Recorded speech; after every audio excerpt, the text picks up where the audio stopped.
Yevi, welcome to another exciting episode. Dari Machina tokutenda ine rutsigiro rwenyu ndimi maboss ndimaita Dari Machinda rive Dari Machinda rutsigiro rwenyu pazvese runotisvitsa kumberi. Mukataura tinonzwa takataura kwedu kudari Machinda tinenge tichidzidza every day, it's a learning process. Makataura zvamunosvida, mukataura zvamunoda, tikati aiwa ndimi maboss, mukati dana tinodaira, mukati shedza tinouyako, tanzwa zvamakataura, makataura mukati aiwa toda mai Gwatidzo, tikati this Dari Machinda is not for one body, it's for all body. Nasi mama varipo, exciting times ahead of us. Zvakawanda zvatakatarisira pano padare Machinda. Ndoda kutenda vavhangeri vangu vanoita zviendeke pazvese. Tina muvhangeri achapinda bishop vatashedza muzuva ranhasi vachadzidza zvakawanda about masculinity. Chii chinonzi murume, kusimba kwemhasuri kuita sei, varipo muzuva ranhasi. Toda kutenda vanotisimbisa paprogram pedu. Proton Bakers, the best of the best since 1961. Vane chingwa chavo chinonzi Proton Superior White. Icho ndochifarira. Kozoti takataura kuti pane 3 vatichawinisa every week. Vakatanga nesi kubva kudhara. Ndichatavunza producer wedu Mabledza kuti ndiani ari kuwina muzuva ranhasi. 3 mahampa ari kuenda ari kubva kuProton the best of the best since 1961. Tikuwapa panapa nhasi. Kana uchiziva kuti wakatanga nesi kudhara, simunza ruoko tikuone mucomment section. Ndimi maboss. Reigns Africa mune yese pazvese. Vada kutenga mafridge ane warranty ne guarantee endai ku Reigns Africa 10-year plus warranty plus guarantee. Ndoko ndakaona fridge ine TV ine fridge ndakazviona ikoko ku Reigns Africa. Ma products avo anodzorereka kana aita problem. Tisu varidzi vacho ku Reigns Africa tukuti usatenga chausingaziye kwachabva, tenga chaunoziva. Ndoda kuwasa vavhangeri vangu vandinawo nhasi uno. Ndotanga naVamuparinga. Makadi mvhangeri kokuchena chiko tinofara aiwa ibachelors baba mapfeka bachelors ere aiwa zvakuira aiwa tinotenda aiwa zviri kuoneka kova Marufu makadi kubvakira tinotenda baba tinotenda ndio yainzi sapatina kudya kupfeka kwengirozi tinotenda vakasimaire nasi tadzikwa ndibatsire kukwazisa mai vedu vatitsika muzvana vakadiko baba ndinofara Machinda tinotenda zvikuru mama. Very unusual moments. So we are excited. Toda kutodzidzawo zvakawanda because kakawanda vanhu pavakanyora mucomment section vanzi munotaura muchingoti vakadzi zvakati but havana representation. Ndikati this Dari Remachinda is not for one body, it's for all body. Iwe uri muridzi wedare Remachinda utori jinda redare. Tikati aiwa nhasi regai timbonzwa kusaidi ravo ana mama kuti ivo mama pavachapindura vekwavo vanovapindura vachiti chii. Tinotenda no tisingatambise nguva. Toda kutenda togamuchirai mama padare Remachinda. Tokutenda nenguva yenyu yamatora muzuva ranhasi. Thank you. Hatisiri taka kutsvagai. Takatimuudzai vanhu vese comment section ati aiwa ndinotenda nekuve pano uye nekusarudzwa nevateereri. Tinotenda. Takataura kuti toda kuita pachasangana takaona Dare Remachinda conference but rinonzi Dare Remachinda. Toda kuita muna December kana kupera kwaNovember. Tinokuudzai mazuva but chandinokuudzai kuti everyone is invited. Venue tasecure. Saka ingogadzira kuti unenge uripo. Ndozvatinokuvimbisai. Garai makagadzira mazuva ari kuuya. Dare Remachinda rinenge riripo patichaungana kuleko kune kuwanda kwedu. Tisu vanhu vacho pane vari kuita zviendeke pazvese. Rutsigiro rwenyu pazvese ndo ruri kutsitsa malevels atiri nhasi uno. Tinotenda tipinde muprogram yedu yanhasi uno. Ndichatanga nemi Vamuparinga mubvunzo wedu wekutanga. Touya kuna vamarufu, tozouya kuna mama. Tina Bishop Sibiya varipo. Bishop Sibiya tichavashedza vatibatsire zvakawanda zvada kudzidza nezvemasculinity. Ndi bishop but vakanzwisisa zvemarriage necounseling. Ndo pavanospecializa vari. Tinotenda. Asante, siyabonga. Mubvunzo wedu wekutanga uri kwamuri Vamuparinga. Moteerera mama uti tiripo baba. I had a fight with my wife after ndamuti regedza basa. She goes to work but haana kana chaanotenga mumba. Chero domasi $1, transport yekuendesa ndomupa mari, lunch ndomugadzirisa ndini, musoro ndomugadzirisa, hembe ndini ndinotenga, chikafu chese ndini ndinotenga, maid ndinobhadhara, mari yake haina chainoita mumba. One day she called ndiri kubasa akati gasi rapera. Ndikamuti tenga ikoko akatsamwa. Ndakasvika pasina chabikwa. Ndikamuti kana sei pasina chabikwa usina chawaita munomu. Anzi akatsamwa akapopota akati yake mari haishandi izvozvo. Akandituka kuti I want to kill a progress. Ndikamuchiregedza basa akanditi I want to kill a progress. Vedari imbotauraiwo nyaya iyi yemafinances mumarriage. Ndakatadzei kana kuti iye ari kutadzei. Tingazoguma takuvadzana. Vamuparinga. Right. Chisikiri chokuti mari yemukadzi ndeyake mukadzi, yemurume ndeyedu. Like panyaya iyi pane problem yekuti chiri kutoshandirwa nemukadzi achisi kuoneka. Zvekutadza kutenga kana gasi pamba kana domasi. Murume autobudisa mari yetransport kuti uende kubasa kwacho, ilanchi kubasa kwacho. Ndofunga hazisi necessary kuti aende. Because kana achiti kustopa progress yangu maybe ari kupota achitora mari achiendesa kwake kwaari kuziva imwe private life kuti munhu atori dangerous but chaari kushandira ngachioneke ita zvako ore zvauri kuita zvisinei nemhuri kuzvidai zvakanaka zvako ndoonawo kuti iyi area unenge wandikavha because yako yashanda kwete kuti hapana chinooneka ndada kukumisa woti uri kustopa progress isingaoneke ndeyerudzii kureva kuti pane zvimwe zvaari kusponsa kunze uko saka munhu ari dangerous to me anoda kumiswa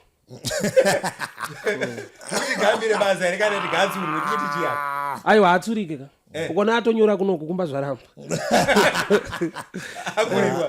haana chaari kushandira ari kutowasta time kana kuti chaari kushandira chacho chiri mulevel yeprivacy yekuti hadi kuti murume azive which is bad mumarriage kuti une mari dzauri kufanda samo uchiita kuna vanhu vanogona kuvakaimba kamurume asingazive chinhu chisina kunaka ko ukavharwa kumastenzi ko mazuva ano unovharwa mastenzi ka unonochemera kupi usina kutaura kuna baba uchiita zvako no hasi right mukadzi tinotenda yeah Marufu.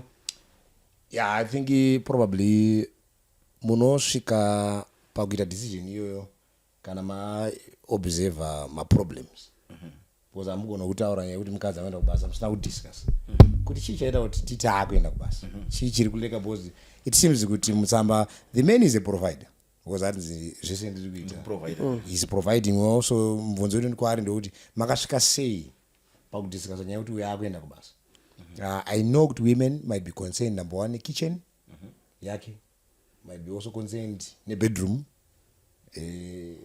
kuti kitchen yangu hamuna iwe hauswi mapoto angu hamusi kutenga mapoto saka ini chidai ndichishandira hangu ndichitenga mapoto angu ndega because isusu varume I think we have to worry with that kuti mapoto emukadzi what is that chero kaisa mburwenga ndinongorwerai mumandana dambudziko kana varume vanodyira sadza kana muridhi baba varume vakapakirwa ndiani murume vanoti maisa sadza muridhi vanogona kurwa varume kwavanenge vari we are used to that but vakadzi they need I think because vakadzi vanoda you see they are so particular in their things so pamwe saka mapoto pamwe ndoanganyiza asi kutengwa ndiro dzomakapa akapi unoudzwa kunzi makapa apwanyika ini zvine basa rei ndiri murume but to women these things are so important so dear so ndiri kufunga kuti pavakadiscassa handiti mukadzi akanga ahighlighta kuti unaka iwo izvo hausi kumita bedroom chaive mapiro inonoza kuti tinoona kuti dzimba iyi unoona mapiro kuti mapiro isa pakulala anobviswa iswa pasi totsamira wani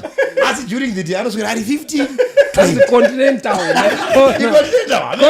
amacontinents kuita mapiro kuita nyika so unonzi nditengere mapiro oti dei saka ndozvizve zvakadiscusswa then we say ora chienda kubasa kwacho uite sei bozi ina handisi kuda kutarisa izvozvi utenge musoro kudedzwa musoro pamwe kuti handina mari auti ndai ndichienda kubasa ndaizvirukisa ndega ndaizvitengera pamwe anotarisa mhuri kwaakabva anewanina handitika ndoda kuti ndisvike pakuti murume anonyora setsamba so that we also try toda kuona pfungwa dzemukadzi uyu padzasvika because vakadiscuss akati alright ari kuti mama acho havana ari kuvatumira magrosari kupera kwemwedzi kumusha so dai ndichienda kubasa ndikaenda kubasa ndinokubatsira iwo hausi kugona kuti kumita that so if they've discussed that then mubvunza kuti kwamai mapoto hanzi achaonekwe mapiro atachifunga kungatenga hatichamaona musoro hamusikurukwa mama wari kuti hatina kutumira muri kuti hanzi mari yangu mukuti mari yangu aiwa advice andikupa ndekuti ndikuti kana mai wasina chavari kuratidza I go to what I'm expounding what he is saying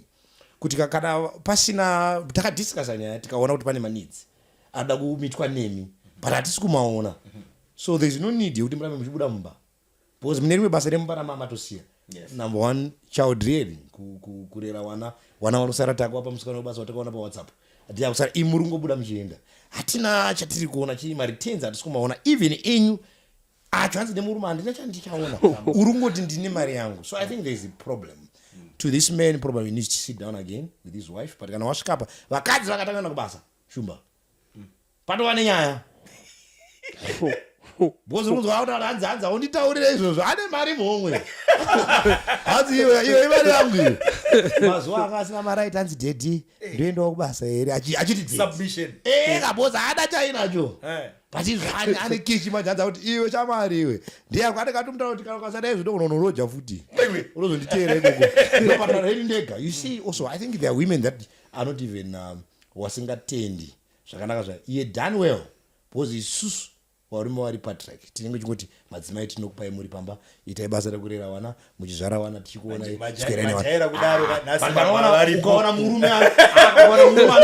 ukaona murume anekuendesa kubasa wapinda kamwe varume wakadzi wemwe ikaorit wakwana ka wanoti ngazvibhalanze ka waudzosa futi return yacho iri 1-0. I think she's not appreciative, this woman. Mukunzwa tsamba tisingazivi kana pane mama problems, but we are just following what is writing. Vasibiya vakateerera zvokundifadza vari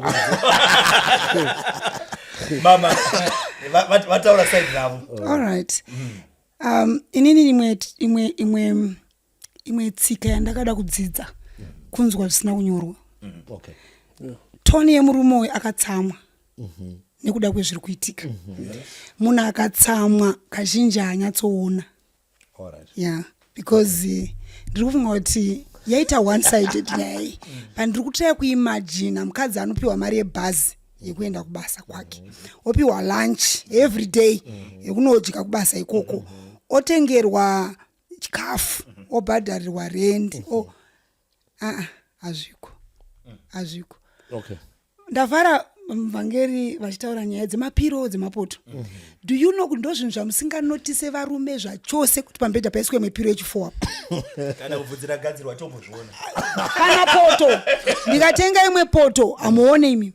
Yes. Chauri kungoona isadza randazounza kutebhuru, but kuti rabikirwa mpoto nyowanika hautomboona. Iyo iri kunzi hapana zvaanoita mufundisi, ngatiitorei with courts.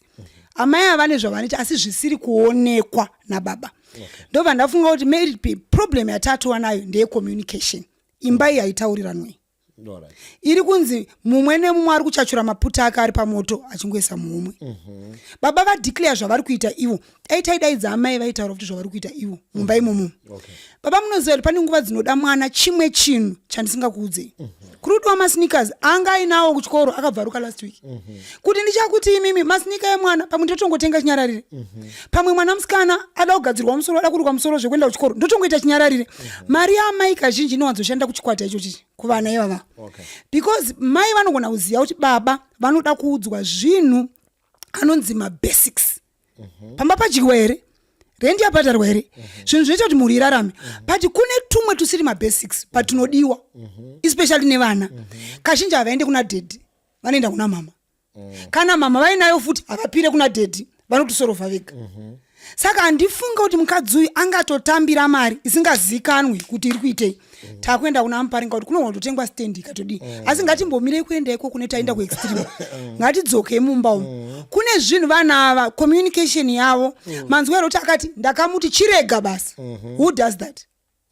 Handitangire pakuti chirega. Tinotogara pasika. Toonesana. Vasati vanetsane. Pakuti iwe ndokuitira zvese izvi. But uramba uchingoti mari chakati. Yakumara zvikuona kushanda kwayo. Apa atizvo zvakatuma murume uchirega basa because chero ndikadaro pasana unditi chirega basa ndinoti chimama tinotogara pasika votaura kuti ini ndiri kubhadhara ndiri kupa mari yebhasi ndikudi iwewe uri kuitei against zvandiri kuita zvikashayikwa pachine nidhere mai mwana kuti murambe muchienda baba ndinogona kuzvibudisa ndega basa racho kuti ndogona zvangu kugara kana zvakadaro. Watoona kuti panapo watobatwa waiswa mukono. Communication. Saka communication kazhinji kana paita hasha haisi kubuda zvakanaka. Ya iwe manzi kuti anzi akataura zvegasi. Anva ndamutsaka ndotenga gasi iriyo yakumarire akati iwe untaurire zvekuita undimise progress. Progress yamai ava wedhiroro ngatege kuri ignore. Mubrain yamai ava kutecha progress. But baba ava vari kuti haisi progress. Ipiyo. Progress yevana vako. Do you know kuti mimi baba Muparinga mukabhadhara fees mimi kwamuri it's enough. But mwana wenyu uyu haasi kubata zvaticha straight. Ndiri kutozobhadhara mari yema-extra lessons iri kuitwa paweekend. Kutaura mama kuna communication ndiye tataura communication. Tuma private twacho twari kubhadhara. Imbotibudisa pachena. Aiwa. Kuti ndikukava utu hamuna basa nato amutone vafana ndikaka ngazvibude. Bonomiswa basa kwa chikava shiwa ma privacy. Ende shiwa nyaya dzema finances dzinofira pa communication. Dzimba zhinji dzatiri kutonga nyaya i-communication. Handisi kuti mukadzi ari kugona, no. Handisi kuti murume ari kugona, but vari two vese vakundikana. Because it doesn't take two wrongs to make it right. Kana mukadzi atadza kucommunicate, baba ngavachicommunicate. Kana murume atadza, mai ngavachicommunicate. But kumba kuzoratidza kuti yakatofa. Because baba vangosvika sadictator, regedza basa.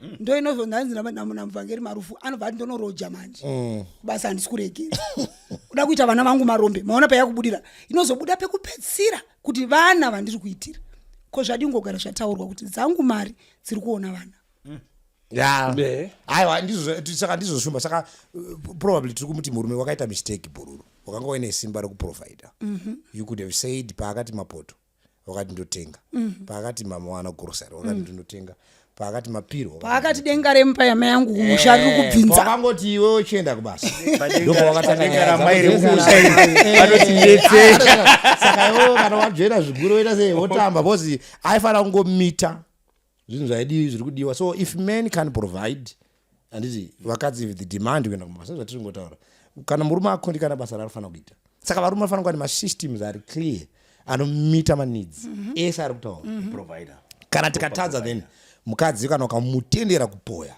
ane keshi kutaurwa anonoroja anoiva akaimba because after conversation iyi akunambira kuenda kubasa akutanga kuti uyu anogona kundikwazisa kumberi saka ubva musi wakaita conversation takutomudza kuti imba yakutotanga kudi yakuti stand yakutotanga kutotsvagwa itengwa agara ari kusafe side kuti tikaputika because haachagari pamba mari inonaka baba yekupera kwemwedzi uchiitambiriswa apa ari kutambiswa nemwe murume zvakwana vaMarufu tinotenda mama mbunzo ruka kwamuri uyu ndakaisa password pafoni yangu mukadzi akatsamwa it's a week pasina nyaya anoda zvekubata foni yangu everyday kuverenga mawhatsapp call log maeco cash message ndoita zvekutengesa and it's beginning to affect my relationships nemacustomers angu akaona an unsaved number anotofona kuda kunzwa kuti ndiani. Last week she called a customer yechikadzi around 11 p.m. kutanga kumutongesa kuti ndiwe ani unotaura nemurume wangu. It so happened kuti murume where that lady was listening mukadzi wake achitongeswa. Pakatotanga hondo kumba kwavo ikoko. I had to go and meet her husband kutsanangura the business we had. Ndakasupply materials kucrash kwavo. Was I wrong on the issue yekuisa password pafoni pangu? Zvinanjaziya kuti akanyatsondiunza panapa ndiani. Ndinokora kumuka ndakapadzingwa pana. But kana ari madzimai ka vasikana chinditendera chimboti call a spade a spade. Who does that? Murume wako iwe kubasa kwake ka akuzi kubasa kwekuti akangosvika anoita zvebasa iroro kana zvekutimba kana zvekudi odzoka kumba. Murume from the look of it munhu anoita zvinhu zvake ega ane maclients ake and a business rese harite maclients echirume chete rinoita maclients neechikadzi ndo pari kubva fees yevana vako ndo pari kubva provision yese yepamba wotera one by one anzi kusvika kueko keshi yakona iko cash WhatsApp ma message zvese zvapinda. Uyu mukadzi uyu kufunga kwandiri kuita mwanangu andifunga kuti unoenda kubasa because munhu anoenda kubasa whether repamba chairo usikira chitimba mugarden make achidiridza maruwa ake you be tired for this watomCID asina kutraina chipurisa ende murume wemanyoraita ati unoibata every day zvekuda wakatanga kukorresponda maths dzawakafoera kana kuti English ungada wakatopasa watowa kuuniversity watowa nedegree.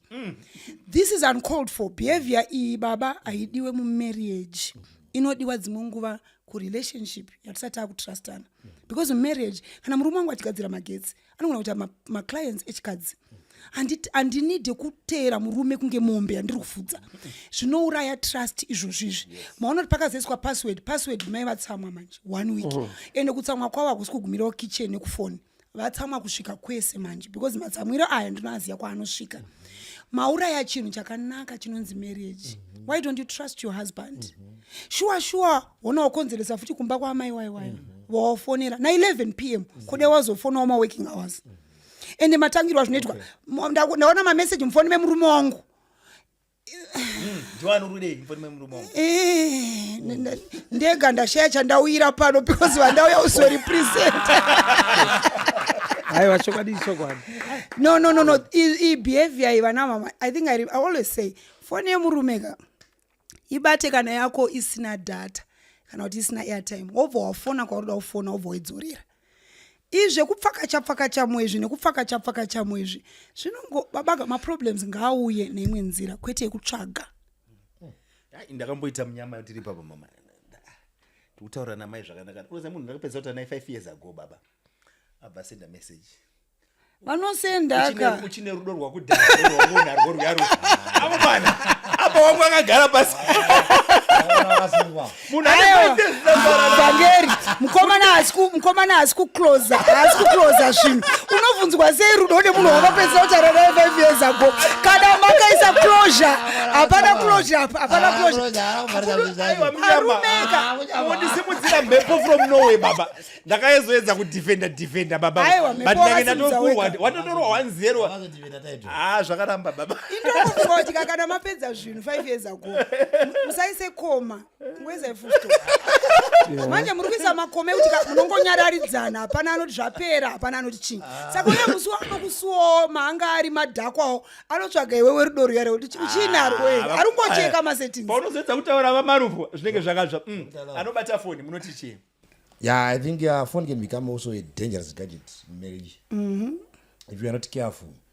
So both phone in nyaya dzema-trust issues and so I think chekutanga chofana kuti murume kana nefoni anofana kunge ari murume ari so trustworthy because tosvika ndikufunga kuti pane nyaya dzema-insecurities dziri pamukadzi uyu number 1. Number 2 pane nyaya dzekuchengera ndofunga she's also worried and baba kuti wahighlight basa ravanosaita but vangoita kuti vanoenda vane mabusiness vanoita zvekutengesa madhira vanoita. So I think she then sees a lot of women vachida murume wake yada murume wake but she sees a lot of women that also engages nemurume and she's worried.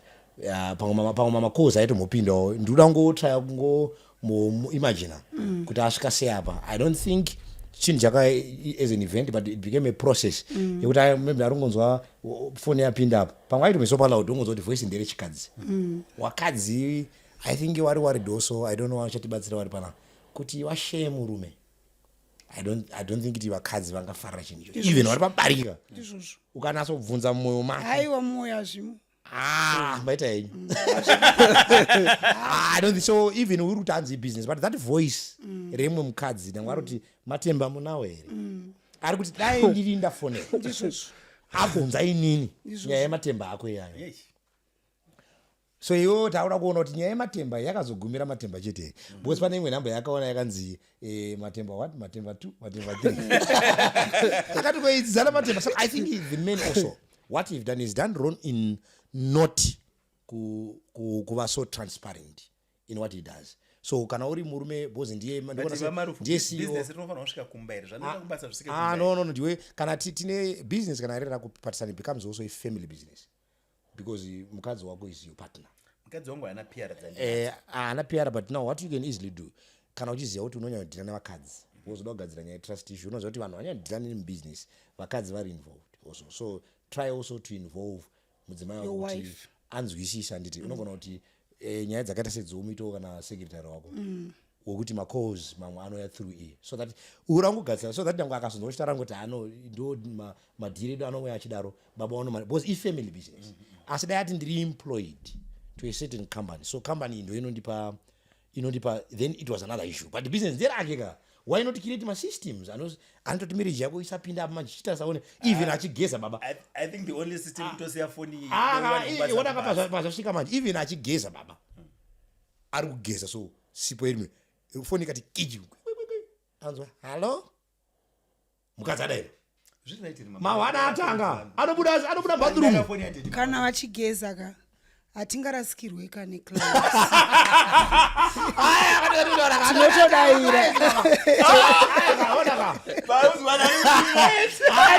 nezvemabasa. She's so right. I'm saying kuti but now kana zvadaiwo mukadzi yakutera maclients achituka tisazoramba dza 11 pm vaikona kufona zvavo mangwana china kuseni kuti ndakaona nhamba yenyu mufoni mababa ndezvei but kaona tiri kuti isusu kana mukadzi akafona na 11 pm arifona na 11 pm nefoni yako wapamba so she's trying to put a message also to you because tiri kubvunza kuti nhamba iyo afona aiwana kupi akaitora akagara inaye akati ndichaifona chi paanenge aripo nefoni yake ndotaura nyaya yangu so I think also maybe we are trying mukadzi arikuita zvinhu wrong pakuti akuenda achinorwa nemaclients acharwa nemaclients ari innocent zvataura kuti even kumba kwake kutoshaye kuti atone family time yake pakupinda mameseji pakupinda mafoni aunzi kuti asini murume wangu I think is also a disaster. So murume ngaagadzire uye murume we because family business. But you are reminding me baba ndakaenda paradio unozotaura namba dzako kapai ndakafonekwa na 10 pm tatova mumachira kudai foni yabva yatingiri ndikufunga kuti ndo vaya vanozongoti mama ndinamatire ndaona foni yenyu mufoni wemurume wangu ndikati yanga ichiti zvikanzi yakasevhwa yakanzi radio so mungona masevhera akaita murume atiwo radio saka mai utofunga kuti chitsotsi ndiana anonzi radio anosevhwa mufoni imi munoona zvizvi vamakasevha kuti changani begi ndiwati baba indiri patight magetsi akaenda anonzi takumura foni yenyu setochi tiri kubika kunoku inenge ida kunzi irire pandenge ndakaibakidza tinotenda Muparinga muri kuiona senyaya. No, you see kuti issue yefoni abatwa ake but ndinambotara chini ichi ndakati magenerals abatwe unoipiwa foni hairingi vanhu vanodhira navo valevel remageneral futi vanounderstanda masystems waunobata kufoni ndijunior handi junior magenerals abati chingakuchengeterei imba usaswire kufoni isa munhu maoko ajehovha munhu akadhilwa naye namwari anoita iwe haumugoni iwe semunhu haumugoni saka akuti ndikazobata foni ndikazomira kudai ungatoluza marriage yako nenyaya yefoni because Muparinga I'm saying phone ka why ndati vasikana vasabati mafona it's not kuti ndakuvabvisa ndakuva deprive kuinformation pandiri kuvati kune zvimwe zvinhu zvisina basa zvinenge zviri mufoni. Amen. Mataura nemunhu wenyu pamwe wamakadzana form 4 not wamunodana naye mwe musikana wamakadzana form 4 because of technology munowanikwa muri pa social media apa hawana phone pari kuti hai mukadzi baba asikutsamwira I love you vakadzi vari kutsamwira hai yoyo it's good enough kuti pamba parike kubikwa sadza rinoibva musi iwoyo. But then we say, was it necessary? Because iPhone is not kubatwa, eti kutoseka. Eti toranyadze ndikutokudza masweraita vana pano, ndikutokudza cooperative kotaka join we no badara. Muchitondiudza kuti wenda ndiri rangu rimwe rikaputika next week takutodai mukona progress. Inobva yanzi ga na high. So some of these things to avoid them is better. Mukadzi andengesa uchi anosevhwa nzi mai uchi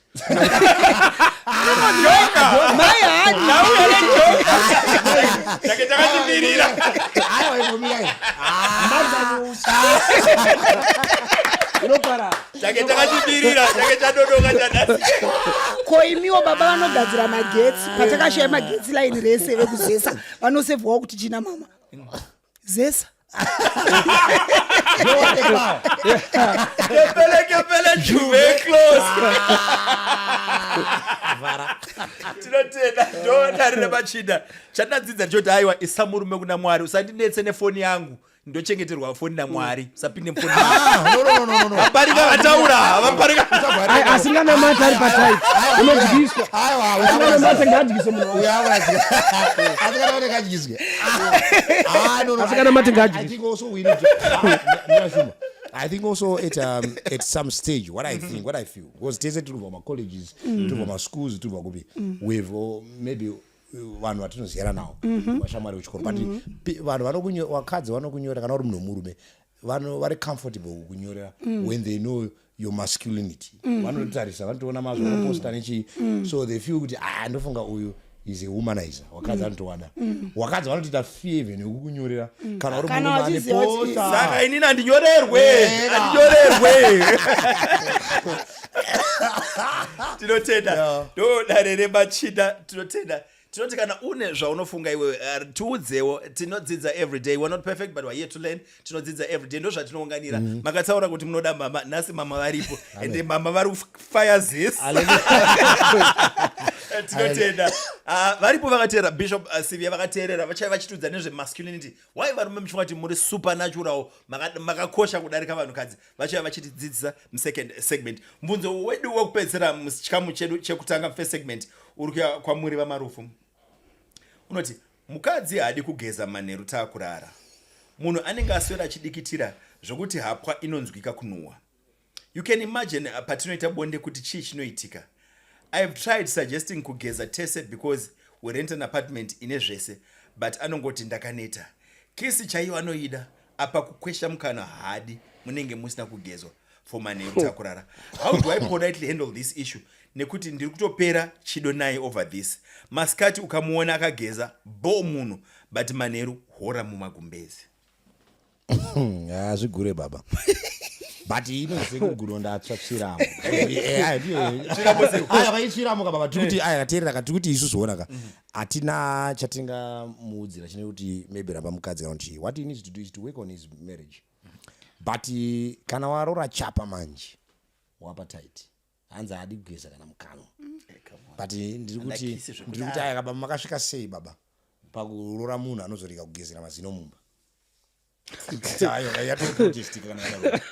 Vaizviona baba mukati hadzi njira idzodzo tinodhira nadzo saka dzamo manje iri kurira shiri nemuriro wayo waakuchema saka dhira nayo isa patina yako iyoyo yedosto iyoyo nayo uchifamba nayo hapana kutamba.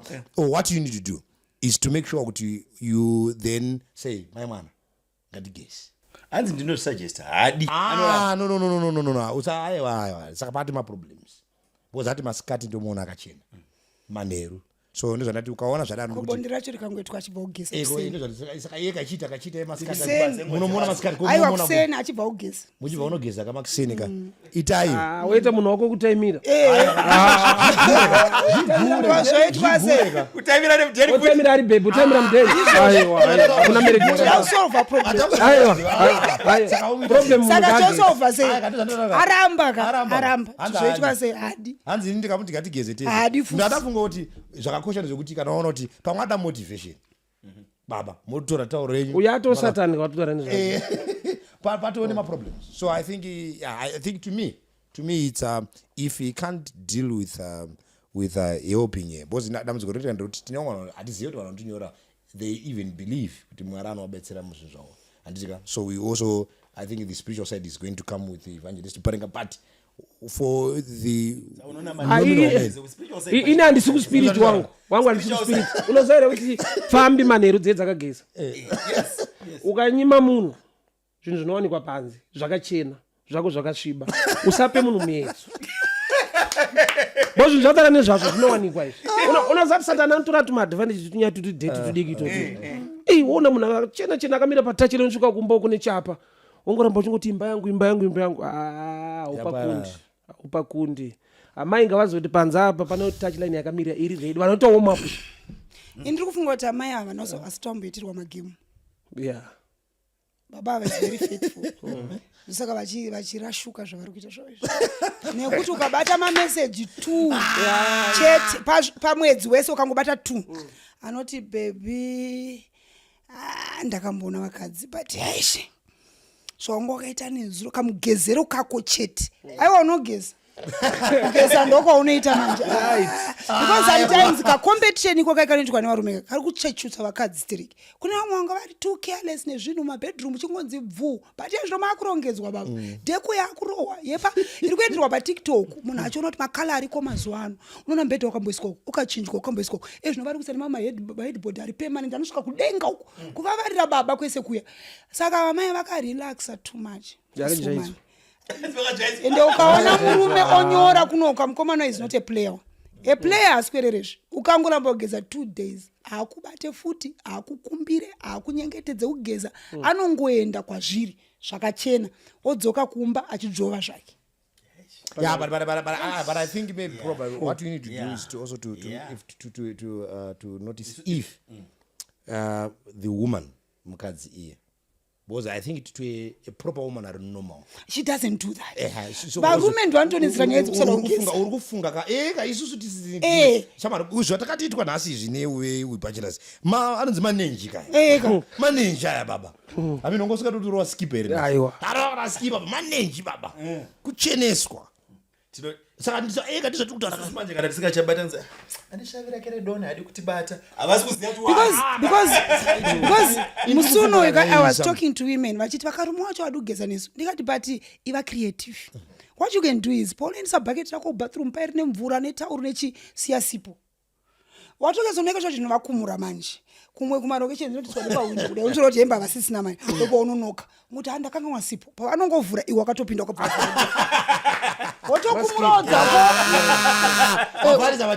wotokumurodzako ivoti musana wenyu uyu wagarisa usina kukweshwa ndowandapindira munhu tutaudzoka if the man is normal because ndo panataura baba kuti iwo zvinhu izvi wakaroora munhu because ari kutaura zvinhu izvi ari marriage zvino yakatanga rini ndo zvatinotsvaka kuti munyaya iyi because takuti ari normal ndiani ari abnormal ndiani is the man normal kauti vanhu vatiri kudhira ari normal wanyora tsamba aiwa but akachuza sei zvatuti kasambarika katiraka inini aya kandoda kutsvaka tida kuti tinoke futi senzi dzake dzimba dzinorwiswa pamwe pane zvatomata kamukadzi pamwe wacho wamwewo china saka instead yekuti timuti anochangamutswa probably nekuti aona kuti murume uyu ari fair ambotextera maybe girlfriend ndekuti amware but ndikuti anogona kutasa kuti munyaya yaudhirana izvisi nyaya chete ngori nyaya yekuti achageze kana pamukadzi uyu patone chii I'm thinking ndiri kufunga kuti anti-marriage spirit because anzi anogeza makuseni munhu zvotoreva kuti nyaya yekugeza isiriyo issue nguva ndo problem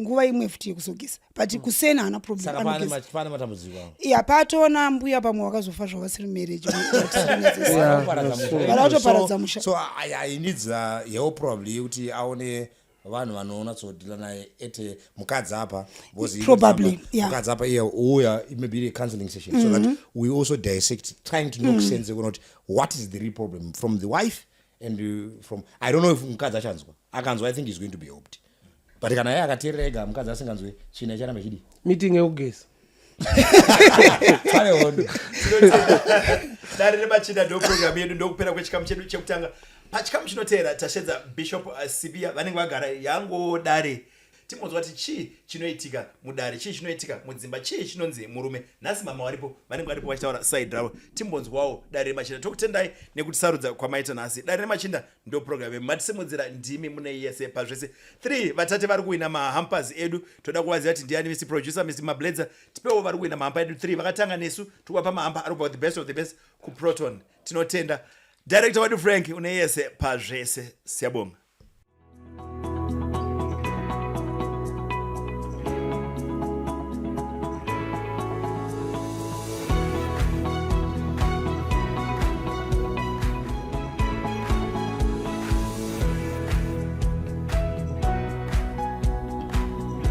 nakwekaita ngoma vanokumesha zvikaita diki kana makala vanogadzira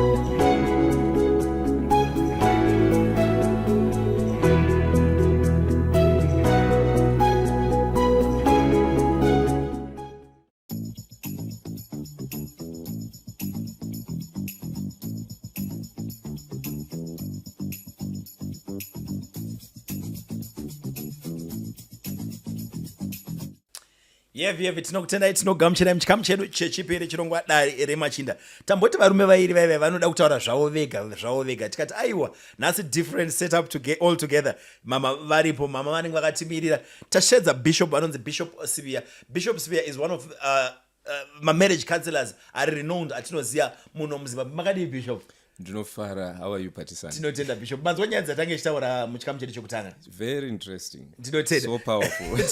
ngatimbotanga namama taverenga nyaya yekutanga yekuti murume ataura kuti I provide for mukadzi wangu, I do everything for mukadzi wangu, but mukadzi arora maida kuenda kubasa haana chaari kuita, and then murume asvika pakutsamwa mataura kuti akatsamwa mumanyorero aita.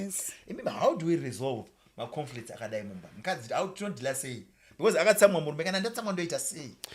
Actually Phathisani pekutanga ndoda kutotenda murume uyu for what he has highlighted zvaanoita. Aradza kuti is a provider. Saka zvoreva kuti pamushapa pana baba.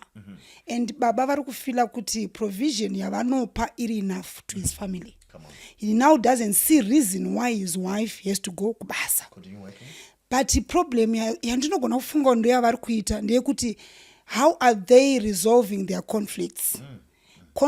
Communication yavo, yes, ndo iri kuda kuitwa work on. Not kuti iri poor, but iri kuda kuitwa work on, because mukadzi seem not to understand vision yemuridzi wemusha. Muridzi wemushawo ari kufila kunge like ari kuitwa undermine authority yake nemunhu waanoti mudzimai. iye ariye the priest of the family, ariye the head of the wife. Saka pari kuda kupatsanurwa ipapo kuti panzwisiswe kuti vaviri ava amai vari kuzviziva here kuti baba vari kuzama nepavanogonera kuriritira mhuri yavo. And ivo mai kana vari kuda kuramba vachienda kubasa chicha, because Phathisani, a wife is a helper. I help my husband to achieve what he wants to achieve achikundika. Because pamwe maresources ari kuperera panzira. Saka my going to work tiri kufunga yesu kuti kuda kubatsiridza baba ava kuti vision yavo yepamusha izadziswe. Now kana wandiri kubatsira asisaone chibatsiro changu, what I might as well stop helping. Rules of communication, conflict resolution. Panetseona pamba, how do we deal? Isivanurume takatemba kuti ndinda kamurora mani munhu uyu ada kutijairira. Thank you Phathisani. Chekutanga regai nditi ukangoona uri marriage ine vanhu tu vasinganetsani kana kuti vane madisagreements zvinoreva kuti wakatoroorwa nechituna. Hazvibviri kuti vanhu vasanetsani. Asi kana manetsana, the phrase that you brought, conflict resolution, how do we resolve our conflicts? Ndo pane nyaya. Saka vamwe vanoti ipapo rova mukadzi. Ngabva angozviziva kahwani kuti baba ndiani pamusha. Yes, wokika mbabvudzi obva angoziva kuti baba ndiani. Nekuti tine definition yatakapiwa yekuti murume, chinonzi murume kuva nemhasuru yekudii, yekugona kurova. Saka imwe way yekuresolve maconflicts inoshanda, asi inoshanda zviri detrimental. Kozoitawo nyaya yekuti tinokwanisa kugara pasi totaurirana. Even munguva dzekuti tinenge tarwadziwa, unokwanisa kuchuza kubuda panze, wofamba zvako, wofunga zvakasiyana-siyana. Totedze, inini manje ndiri weBhaibheri. Saka murume wandinoyatsoti murume chaiye ndiJesu. Hakuna murume anotadzirwa nemukadzi senge Jesu Kristu. Munhu anonzi chechi akaoma. Mukadzi waJesu anoparamura hombe. Anobura hombe. Every day vachingogara vachiti chitiregerei haaendeswe kumusha. Ende mukaona akaisa murume wake pamuchinjikwa mukadzi angauya kuzomuroora. Asi murume wake anga aine two options. Option number 1, call for 10,000 angels, which is violence. Number 2 was muregerei baba mudzimai, hapana chaanoziva mudzimai mungomusiya, muregerei zvaakundikana. Saka I think that's how we resolve by dialogue. Tell me, there's masculinity in us. How does it work now? Tell me. We're masculine. Thank you for bringing up nyaya yekuti murume. And I think kuti nyaya yatiri kuti murume nhasi, it's a wrong concept. Chinhu chinonzi murume. Nekuti kadzokera pakutanga chainzi murume nechatiri kuti murume nhasi zvinhu zvakasiyana. Pane masocial scientists akaita mastudies vakaconcluda kuti around the world, not just in Africa, but kunyika dzese pane zvinhu 4 zviri kunzi urume asi zvisiri urume. Number 1, hanzi there is no sisi around here, kutaura kuti zvese zvine chekuita nekuva feminine kana kuti kuva mudzimai hatitombodi kuzviona panapa. Zvese zvekuti wakapfava, uri caring, uri nurturing, hatitozvidi nekuti zvino resembla mudzimai. Zvekuti ukada kutongoita nurturing wakutonzi hatichakunzwisisi munoita nezvipi. Saka ndo chimwe chinhu ichocho. Number 2, hanzi you must be the big will. Kana tichiti the big will, tikutaura kuti chinonzi murume kuita mbinga. Kana usina chauinacho uri murume pane vamwe vakadzi. Saka munozoona kuti even time yekupa family kana attention kana kumadzimai edu inopera, because tingori kunze tichingobinduka nekuti chinonzi murume kudriver 4x4. All right.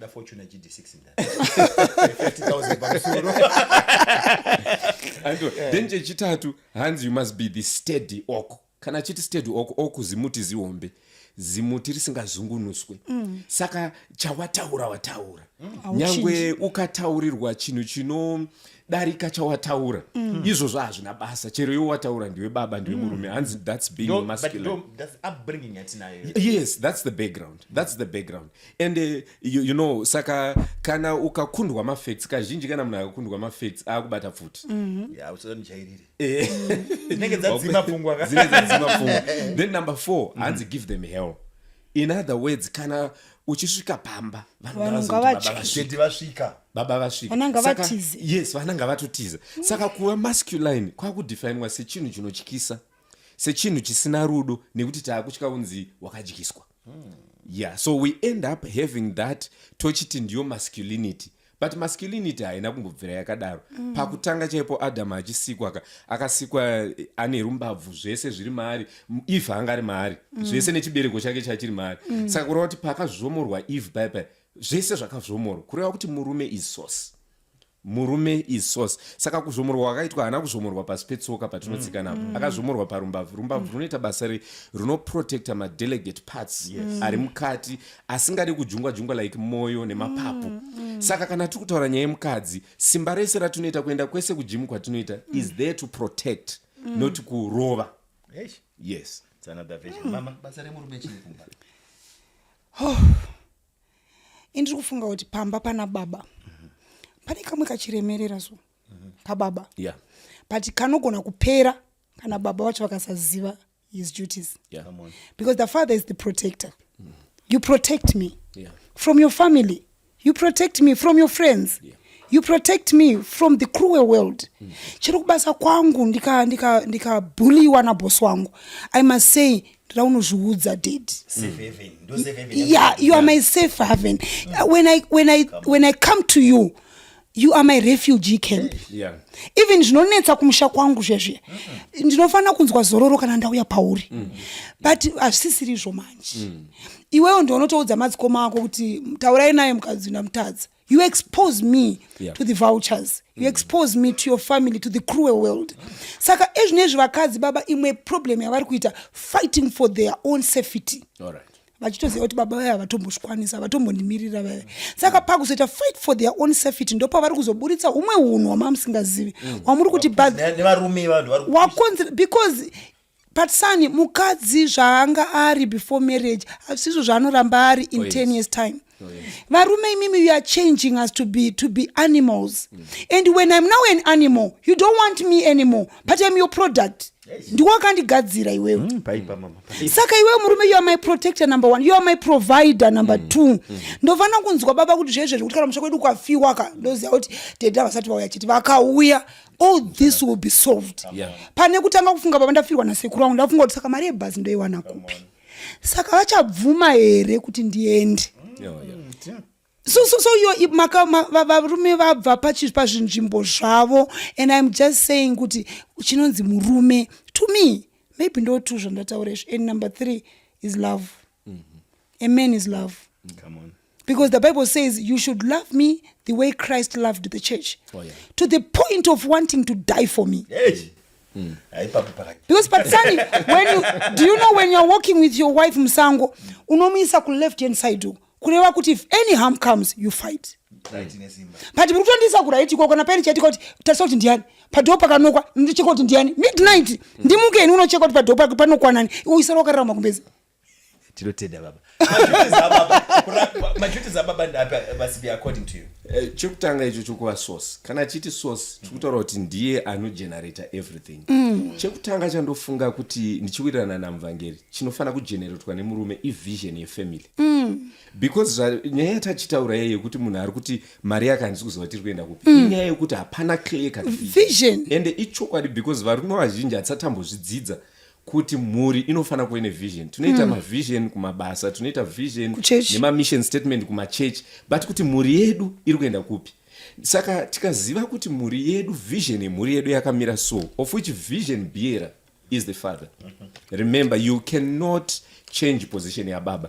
Saka baba ndo anofana kutudza kuti vision iri kudai, saka munhu nemunhu anofana kucontributa chakati mufamily munhu kuitira kuti vision yedu inge iripo. Provision, obviously taakutaura every vision has got provision. Saka taakutaura kuti yes baba vanokwanisa kuya vane chavakabatawo, but nekuda kwemaeconomic dynamics neindustry yedu dzimwe nguva mudzimai anosara ari kubasa, iwo baba vatodzingwa kubasa. But semurumeka unokwanisa kungoita kuti uratidze kuti I'm a provider, unokwanisa kungoita sekuti unodyara muriwo pamba. Mukadzi achibva kubasa anosvika pane bhucha remugarden. Saka uri kungoratidza chete kuti handina hangu basa, but ndine basa. Yes, I'm a provider. You know, so like zvazvitaurwa namufundisi, you are a protector, you are a discipliner. Now inzwire kuti discipline hareve kurova. Kurova is part and parcel of discipline. Discipline zvinoreva to disciple another, kuti nditeere sekuteera kwandiri kuita. saka ndikati Phathisani mararamiro andiri kuita ita izvozvo. Follow that. Yeah, saka that is discipleship, that is discipline, that is disciplining a person. Saka hauti inini ndinomwa mutoriro asi vana vangu kuti musadai. Aiwa chitima chinoteera kunoenda musoro. Musoro wemusha ndibaba. Saka zvandoda kuti mhuri yangu iite zvekuzotaura kuzadzikisa asi itai sezvandinoita inini. Saka baba is a role model. Yeah, of which I think that is the other problem. Pandanchwira namuvhangeri asi ndanoda kuti patiri kucreata madzimai kuti ave maanimals ngavazvizivewo kuti nesuwo tinoda help kunyange nguva zhinji tisingatauri. Because unlike muvhangeri Gwatidzo vanogara vane misangano yavo yemadzimai nezvimunhu zvakasiyana siyana, generally speaking pamastatistics varume vanokurumidza kufa. Vamwe baba vakafa ndiri form 1 kureva kuti ndakazopedzisira ndakuitwa mothered but not fathered. Saka hapana murume anenge akagona kundiudza kuti chinonzi murume kuita sei. But sometimes it's not nyaya yekungoti vakafa, dzimwe nguva varume vanoramba pamwiri. Saka mwana anokura achinzi mwana asina baba, ivo baba vacho variko pamwe vatori pastor wekuchechi handiti. But also even baba varipo dzimwe nguva havana nguva yekugara pasi nevana kana kuti vane nguva yacho, but model yavanoratidza ndeyekurova mai. Saka ndiwo model yatinodzidza tobva tadzidza kuti saka urume kurova mai. Chindudzai strength yemurume iri pachii? Ndanetsana nemukadzi, where do I find strength? Strength yemurume iri pakugona kuzvibreka kuti utaure senge dare rineri idare rinobatsira, nekuti vamwe varume vasina kwekutizira vakuwana pekutizira. Unouya pano wonzwa nyaya dzakadai so wobatsirikana. Iko kuita walk away kwatatichataura kwekwe. Unoita walk away pane ma toll free numbers anenge ari pekuti unokwanisa kungofona wotongotaura nemunhu wausiri kuziva womudza kuti izvezvi zvina zvinomira zvakanaka ndikutonzwa ra kuuraya munhu, ndikutonzwa ropa kunhuhwa. Saka unokwanisa kufona wotowana help wopiwa counsel. Ndizvo zvandakushedzera vasiya varume tinosangana nezvakawanda. Kushedzera kwataita we need the help sevarume. Can you share those numbers? Tokwanisa kuwana dzemahara dzekuti tisina mari kwatinobva kwakasiyana. If tikakwanisa kuwana namba dzemahara dzekuti toita toll free totaura zvinotinetsa sevarume, because chinorwadza vasiya, we bottle some things in. Yes. Inini pade pandakatonetsana newangu pakati peusiku so imagine hapana kwekuenda. Ari kuchema yauda kubuda, hey ndakuenda kumusha kwedu ndakuita sei. Pakati peusiku you just need someone to talk to. Saka tinokwanisa kufona pa 080 80117. Let me take that again. 080 80117. Ndidzo namba dziri kubuda pamberi dzamuri kuona idzi dziri kutaurwa navasiya. Ndobatsirikana sei papa? Tinobatsirikana nekuti tine macounselors anenge aripo 24/7 anenge akamirira bedzi kubatsira kuti saka woita sei panguva inei. Unokwanisa kupiwa safe zone semurume kwaunokwanisa kuwana further help nezvakasiyana. Unokwanisa kubatsirikana kuti uzive kuti chinonzi murume simba redu riripo pakubatsiridza rudo. We can use our love for more productive means. Chinonzi rudo hachirove, rudo harurove. Rudo haruna masuru. Rudo rune masuru ekuprotect. Come on. Kwete yekurova. Love shouldn't ever hurt. Madisagreements haareve kuti tinofana kurovana. Madisagreements isign yekuti marriage yedu iri healthy, nekuti munhu wese ari kufila free kutaura pfungwa dzake. Ukaona marriage isina madisagreements vanhu ivavo vakasungikana havasi kugona kutaura. Tinotenda vasiya nenguva yenyu yamatipa muzonanzi. Tichakushedzai tiri kuita dare guru remachinda. Tinoda kuti mutoisa tende rokuti muchange muchitaura nevanhurume muchaudza kuti don't bottle things in. If you have issues tinokuinvitai patinoita dare guru rekupera kwegore remachinda. Tinotenda vasiya nenguva yamatipa. Tinotenda. Siyalibonga kakhulu ngosekelo esinengadona njengedare remachinda. Reka timbodzosa boys dzesmoko. Timboita zviri serious. Timbodzosa boys dzesmoko. Tokutendai gatsaka nemuchikamu chedu chokupedzisira chinova chedare remachinda. Reigns Africa tinokutendai nezvese pazvese. Vanoda kutenga madishwasher, tengera mukadzi wako dishwasher. Ambogezawo mapuretsi asukirwa mapuretsi nemushina. Washing machine iriko. Zvine guarantee nemwana zvekubva kuReigns Africa. Ngatisangane nemuchikamu chedu chechitatu chinova chekupedzisira mudare remachinda. Tinokutendai Bishop Sibiya nenguva yamatipa muzora nhasi. Aiwa tinotenda.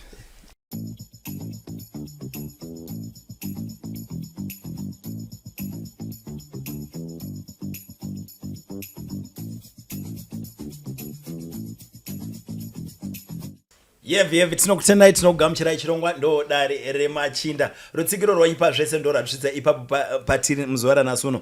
Takataura kuti mahamba matatu ari kuuya. Producer wangu monipa mazita evanhu vandiri kupa mahamba muzuva ranhasi kuti ndiani nani. Munongouya kuseri tokwanisa kuona tadhilivhara sei mahamba enyu moisa nhare dzenyu, tokubatai nemanumbers enyu, tokupai mahamba enyu kwamuri ikoko. Tinokutendai, toda kutenda vanese Mr. C. Thank you big boss. Matisimbisa matisvitsa patiri muzuva ranhasi uno. Ndimi makabelieve vision. Tinokutendai seya kubonga kakuru mtana. So ndoya kwamuri vamuparinga mubvunzo uyu wakandangana nemi uyu mubvunzo wevamuparinga. Hai, but ndichatanga kuna mama uri kutera wacho. Makadive dare. I'm a married woman. My husband was married before and has kids from previous marriage. Munozviona sei vedare kuti every time my husband goes to visit his kids, they take pictures with the ex-wife and the kids. Then ex-wife posta ma pictures acho pa internet. Even when the child's birthday, she posts pictures of all of them. People will be commenting with happy family. My husband otoiswawo my love nema emoji. If I try to tell him good it's wrong, anopopota ndirase vana vangu. My issue is, if you guys are not in love, why don't you set boundaries woita zvevana chete? Maita basa nerubatsiro rwenyu. Nyari pana kuti baba vangu vakarora before. Yeah. Saka vakarora before vakaita mukadzi wanayo mazuva ano. Saka panoitika nyaya dzekuba kwavangu vakarora before kune vana kwekwe. Vanodzokera mabirthday votorwa mapicture nevana nemudzimai wavakasiya. Hazvafamba zvakanaka kumudzimai wembanyi. Yeah, no, yes. Yeah, this man lacks maturity. Maturity. Kana waita move onowa nemumwe. Ari kurwadzisa munhu wake. To him maybe it's funny, but chatakutoziva ukaona maakutomira mese papicture maakunzwanana. Saka munhu aya anebarika. Ibarika rapo, I'm sorry kuna maiguru, barika ndo ratopo. Because zvakuitwa izvi, because usisade munhu maboundaries ngani. Kuwana vangu naimi. Ayo uri kuisa mukadzi pa family photo wakasiyana naye. Comment section haizoti makasiyana. Wando mai vane. Saka samuchirunzwanana. Vana vangu. Komai. Ndo vakazvara vana vangu. Saka hamuna kurambana ka. Aye wakati muri kuti chikwe. Kurambana kunorwadza, ari divorce inorwadza. Divorce inorwadza ndokurwadza kwayo.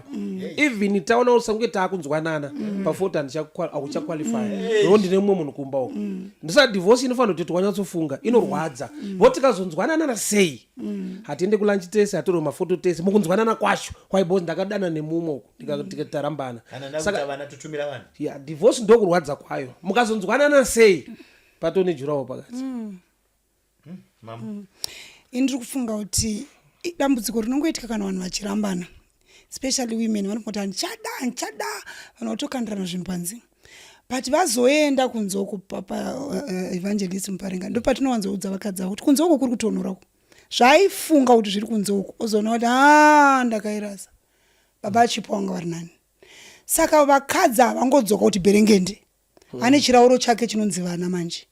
Ndo chiri kuti kana baba wauya kubirthday yobva yangotorwa iri family. Uyu mukadzi ari kumba uyu ane hama mukadzi uyu. Ane social life yake. Ane kuchechi kwaanoenda. Ane shamwari dzake. How do you think she feels? Kuti murume wake anoonekwa pa internet aine first wife nevana. Baba ngavatorwe mapicture nevana. Vari kutorwa picture namaya. Nokuti mukazitaurisa Muparinga mukadzi uyu haana kuita move on wokutanga uyu. Haana kutomboita move on. Because akaita move on hakuna chikomba chinoda kuona mukadzi wacho akuti wangu aitorwa picture nemurume wakarambana naye. That's true. Saka kutorwa picture nababa apetava zvoreva kuti iye haana munhu akambozama zvikafoira ada kuvhiringa kwaakabva. Idiri ripo nderekuti if he is not careful tichanzwa mangwana rabarika ratarwa naMuparinga. Munozonzwa yanhumbu ina maiguru yababa. Because pakambotsika payakamboerera kanda matombo handizvo payakamboerera napo mvura inoerera futi kana kwanaya. Vanhu vakambopinda mujira vese ngavarege kupota vachiita mafanizi ekuita tumwe tunhu vari padhuze. Pikicha kati takatogumana kakutodai. Zvino kumundogumana kwavanhu vakambogumana kune zvinodenwa. Musabatanidze malive wire. Marufu mune nyaya munotaura. Ndingoda kuona. Ndakatotora mapikicha but handa. Musabatanidze malive wire takambobatanidza gore rere magetsi akafamba. Anofamba futi. Anofamba futi. Saka it's very tricky. This man is being unfair to his current wife. It's not right. That's powerful. ngazi kuti munhu ari kumba nemaemotions anotofungawo. Iye ukaona mukadzi akuramba chinhu kune chamuudza kuti zvinhu izvi hazviperera apo. Vakadzi vane kamwe ka60 cents so kuperekedzana akuitire nadhedhi kunoona vana vavo.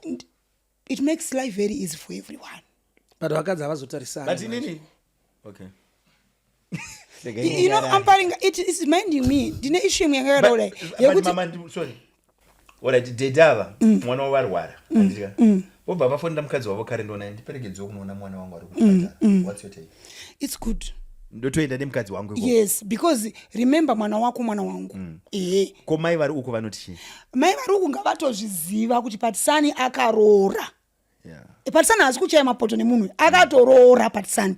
Ende mai vari kumba, mai avanogona kutobika sadza nekubikira vanhu musi ucharoorwa mwana waPhathisani uyu nemukadzi wake uyu, because anozoroorerwa kumba kwaPhathisani. Zvinotendwa. Nenjoza kuti mai ende kuchipatara mwana wangu ari kurwara kuti aiwa enda wega. Vatomboda vanotoda manje because vanoziva kuti ramba kukudzai.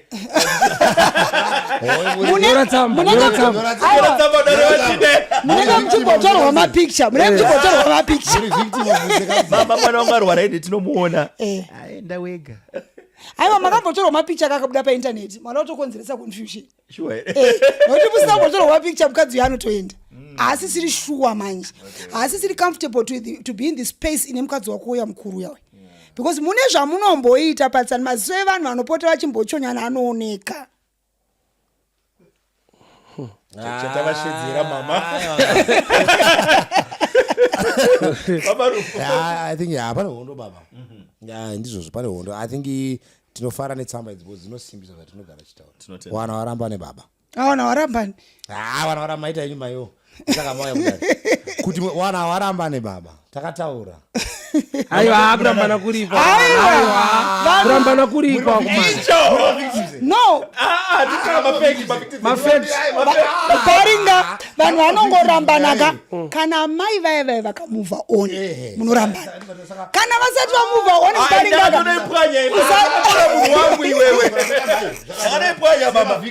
Oh, of course.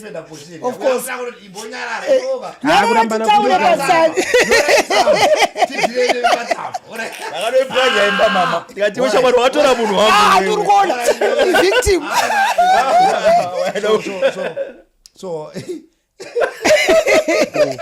So what I then think is azviite kuti kuda unoona vana vako utore mukadzi wawina wotandi tinoona vana. That's not even possible, because what you create competition in the process. Because uyu mukadzi uyu vakadzi maimo they use emotions rather than thinking. Because andikuona ari it's like kuida kuisa mweya ku marriage iyo. Because she actually knows it's intentional. Ova ndiye anoposta asi murume mukadzi uyu asara, but andiri kuona kuti second wife futi inoziva futi account ya first wife. Kuroti vane vanotostokana kuti uyu akurarama sei. Saka igame even munhu ari pabarika baba pasame yard wakadzi iwawo hawana paunosangana pako munhu raundi wari ipapo mwakazvara mwana anonzi chii ndakakuudzai ndio zita remwana ndakakuudzai. Saka zvikaitika unonzi ndakakuudzai ufati ma zviri kutaura nyaya yekuti uchandiona wanenge wachii togara sei movha azvara wako bvati muchaneta vanhu vacho parikuda kurwiwa pasame yard. Saka ihondo wakadzi. Saka bhaibheri ranga rakanaka manje because bhaibheri rakati zvazvinoita manje mumwe anosunungurwa nerufu. Because imagine dai wanga uri kuenda kwamai vemukadzi akashayika, mbuya wari kugara nevazukuru wotorwa mapicture newe yakuita ka ndanakirwa kuti mazita epabarika kunoberekwa kakucha chemwa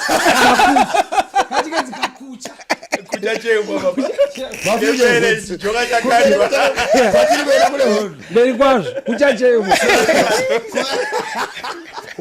muchandiguta.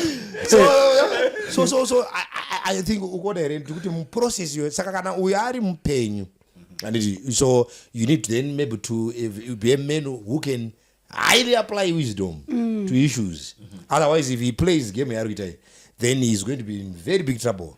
between these two women. So problem number one, you're avoiding my photos because you know the intention. Pango yakawana ona kuti you even uda kuona maphotos newana wako but zviri kunetsa aminoti cameraman ndiani munyaya iyi ari kutora wana uzi kufunga kuti akatosetwa vari kuuya baba munofanira muripo chazotorwa mapicha ndizvozvo chakatorongwa chinhu chacho saka itori hondo irani nechi Iraki neirani zviri kurowana ipapo so iwo so murakutaura musabatikana muranda wamwari Muparinga Marufu. Arikandaiwo matombo akasimira iwo uri kuzvana muri kutaura kanyaya dzenyu asi chandoziva vanhu vanorambana vanopwanya imba inge yakuda kumiswa vanhu vanorambana utora munhu wangu werengana no zvazvinoita hakusi kurambana. What you then see in the process because ndisaka bhaibheri ichiti ukaverenga Korinto kutanga 7 inoti mukadzi ngaarege kubva kumurume verse 10 na 11 inoti mukadzi ngaarege kubva kumurume wake kasi kana achibva andika ngaagare ega kusvika ayanana nemurume wake because zvinoita time andika time zvainoita it use things nguva iwe even wawega ukanetsana newo inayo first wife unomutaipira wari sei wanatapiwa handiti ndasuwa our old moments iwewe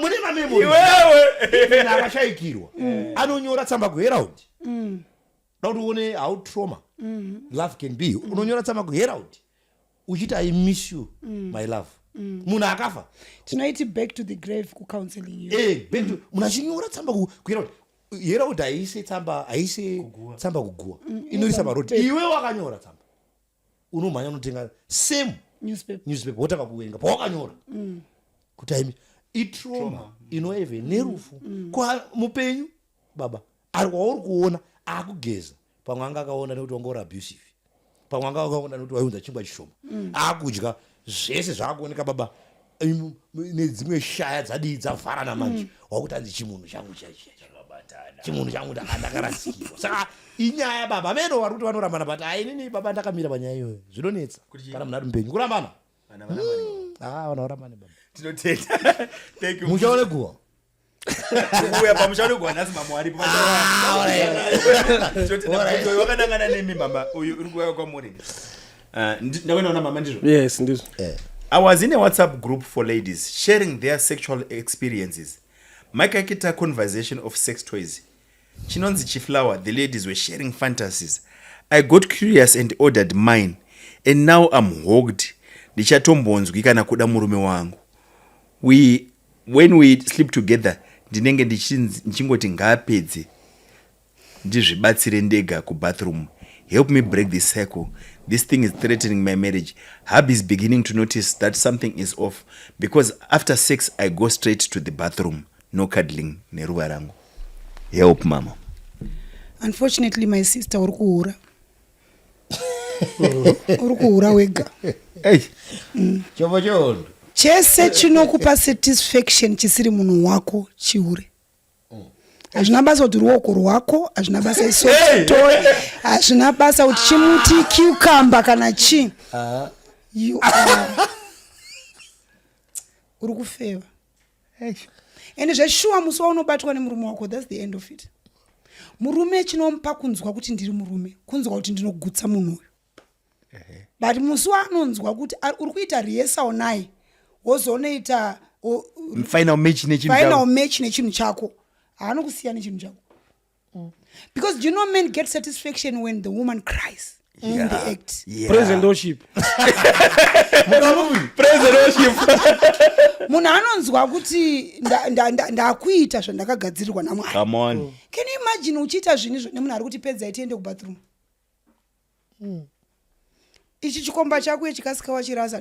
Key number 1 itorasa, dispose this item. Those step number 1. Chimbo so that have painouya kuti zvizoti hachisisipo and wozviudza kuti I'm a married woman and mumba munhu amene kuti uchiri kuda murume pakuti kutoenda kuri imbozvibvunza kuti uchiri kuda here murume uyu kana kuti makuita cohabit for the sake of the children, sexually you are satisfied by your toy. Hazvishandi kunyanya kurudzirwa Yesu, hazvishandi hazvishandi.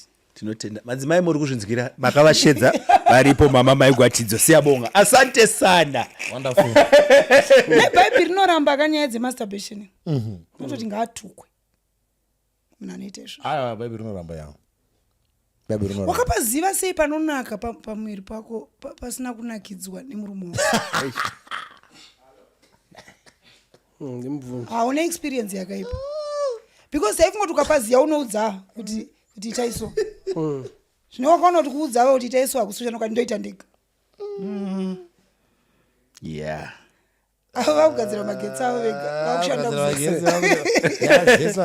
vamarufu ari kuti akawana chinhu chikupi chitoye achiorder online akatanga dzino mugrupu pachitoye chinonaka ndizvozvo saka there are certain environments that have been created to destroy people marriages baba there are certain environments you need to be very careful ndinoaramba kuti magrupu unojoina magrupu 10 munhu 1 no there are certain environments nana antika kutsvaga ana tete vanobatsira so you see if things are said and the human mind also inofanira kuita maexperiences nezvinhu handiti saka chinhu chikataurwa that's why you must be very careful even mastatus ako aunoposta you can post zvinhu zvinodivert our attention kuzvinhu zviri wrong mugrupu mako taura but avasizoziva they have destroyed this woman mvangeri kunotori neishu yekuti zviri kuitwa nevana iwa nekuda kwezvimagrupu izvi munhu aona kuti murume wangu anenge asiri kuguta pandiri ndodaidza shamwari yangu kuti iuye toita 3 mathreesome neshamwari yangu pamurume wangu mathreesome mathreesome tutodzidza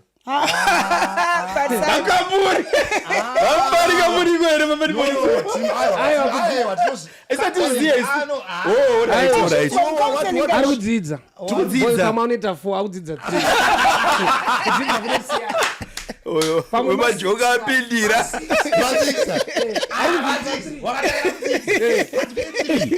we are not saying this because we are experiencing what we are doing. We are coming across it. No, yes, because we meet people who are not our evangelist. Ndakaita threesome. What is that? Okay, explain it.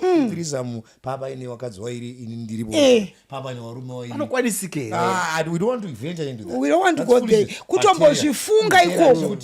Once we have said this, even on this platform, kune munhu watinogona kuti destroy. Ndo point kuti threesome chicho.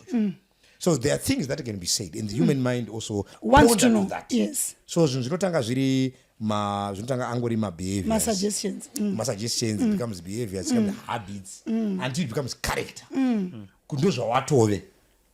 Kana wava character now, it's a disaster now. Because in my habits, they can say, okay, of course, kana yanga ya habit yanga atanga kuita, she can then also apply discipline to that. Arasa chini zvanzirasa chini chocho, then wakutanga ku make sure environment yako, ausina chini chocho. Buda magrupa ya futi. Ataka chini chanzi mwaka chinonedza mtown ko, pakopa kabana paya. Adzi pakaita noise baba. Seguru wano nazo. Wano ngati chimbo icho, chimbo icho. Seguru wano wakanyinura kudai. Ndonga acha chinonga. Seguru, chako zvini wakadzi wanenge waina zvo wazhinji.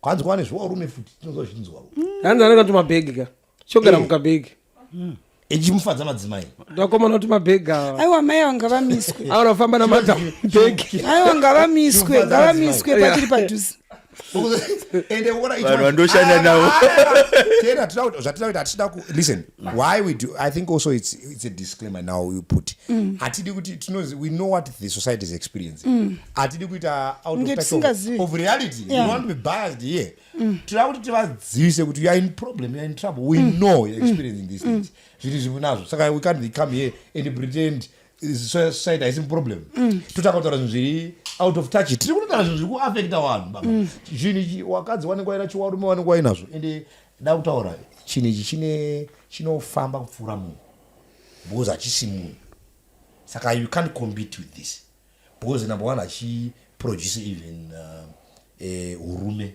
wokuti choti murume tozoti kana akapinda muejaculation yake anozorora apinda mustage yekuti shindiregerayo mai ndazorora kana anga asina kuitawo basa haana kuita basa but atozorora ichi manje baba chinorova pavakuru kana kana all night chinofamba newe ushendisa unotochiendesa kwese kwaurufunga kuti mbosvika chinonanzva kwese baba mberi kwazvo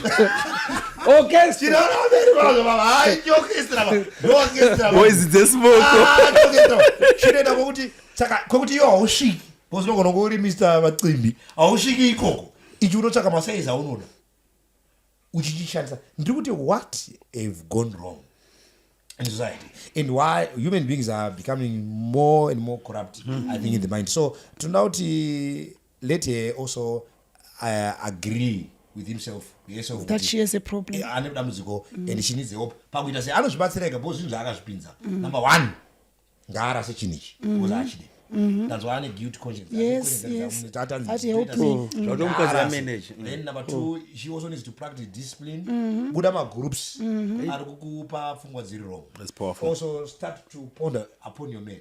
Namochita murume wako ngaacreate ngaite rejuvenate their relationship nokutotaurirana chaivo. I think I agree with you. I think it's zviri mupfungwa because wangoti unoda munhu wako, you format your brain to that munhu wangu ndokuda izvanchada izvi.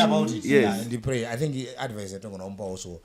I don't know if Evangelist Marufu, what do you think about her confessing to your husband? Achina kuroora chatombotya.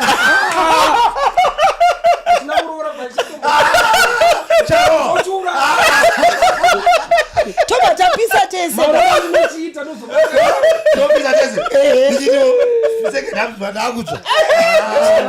What she can say is I was introduced because baba chivi chikafumurwa chinonetsa kuti dzoko. Type yemurume ndio unofanira kunzwisisa usati wamudzi. Unofira mahara. Unofira mahara.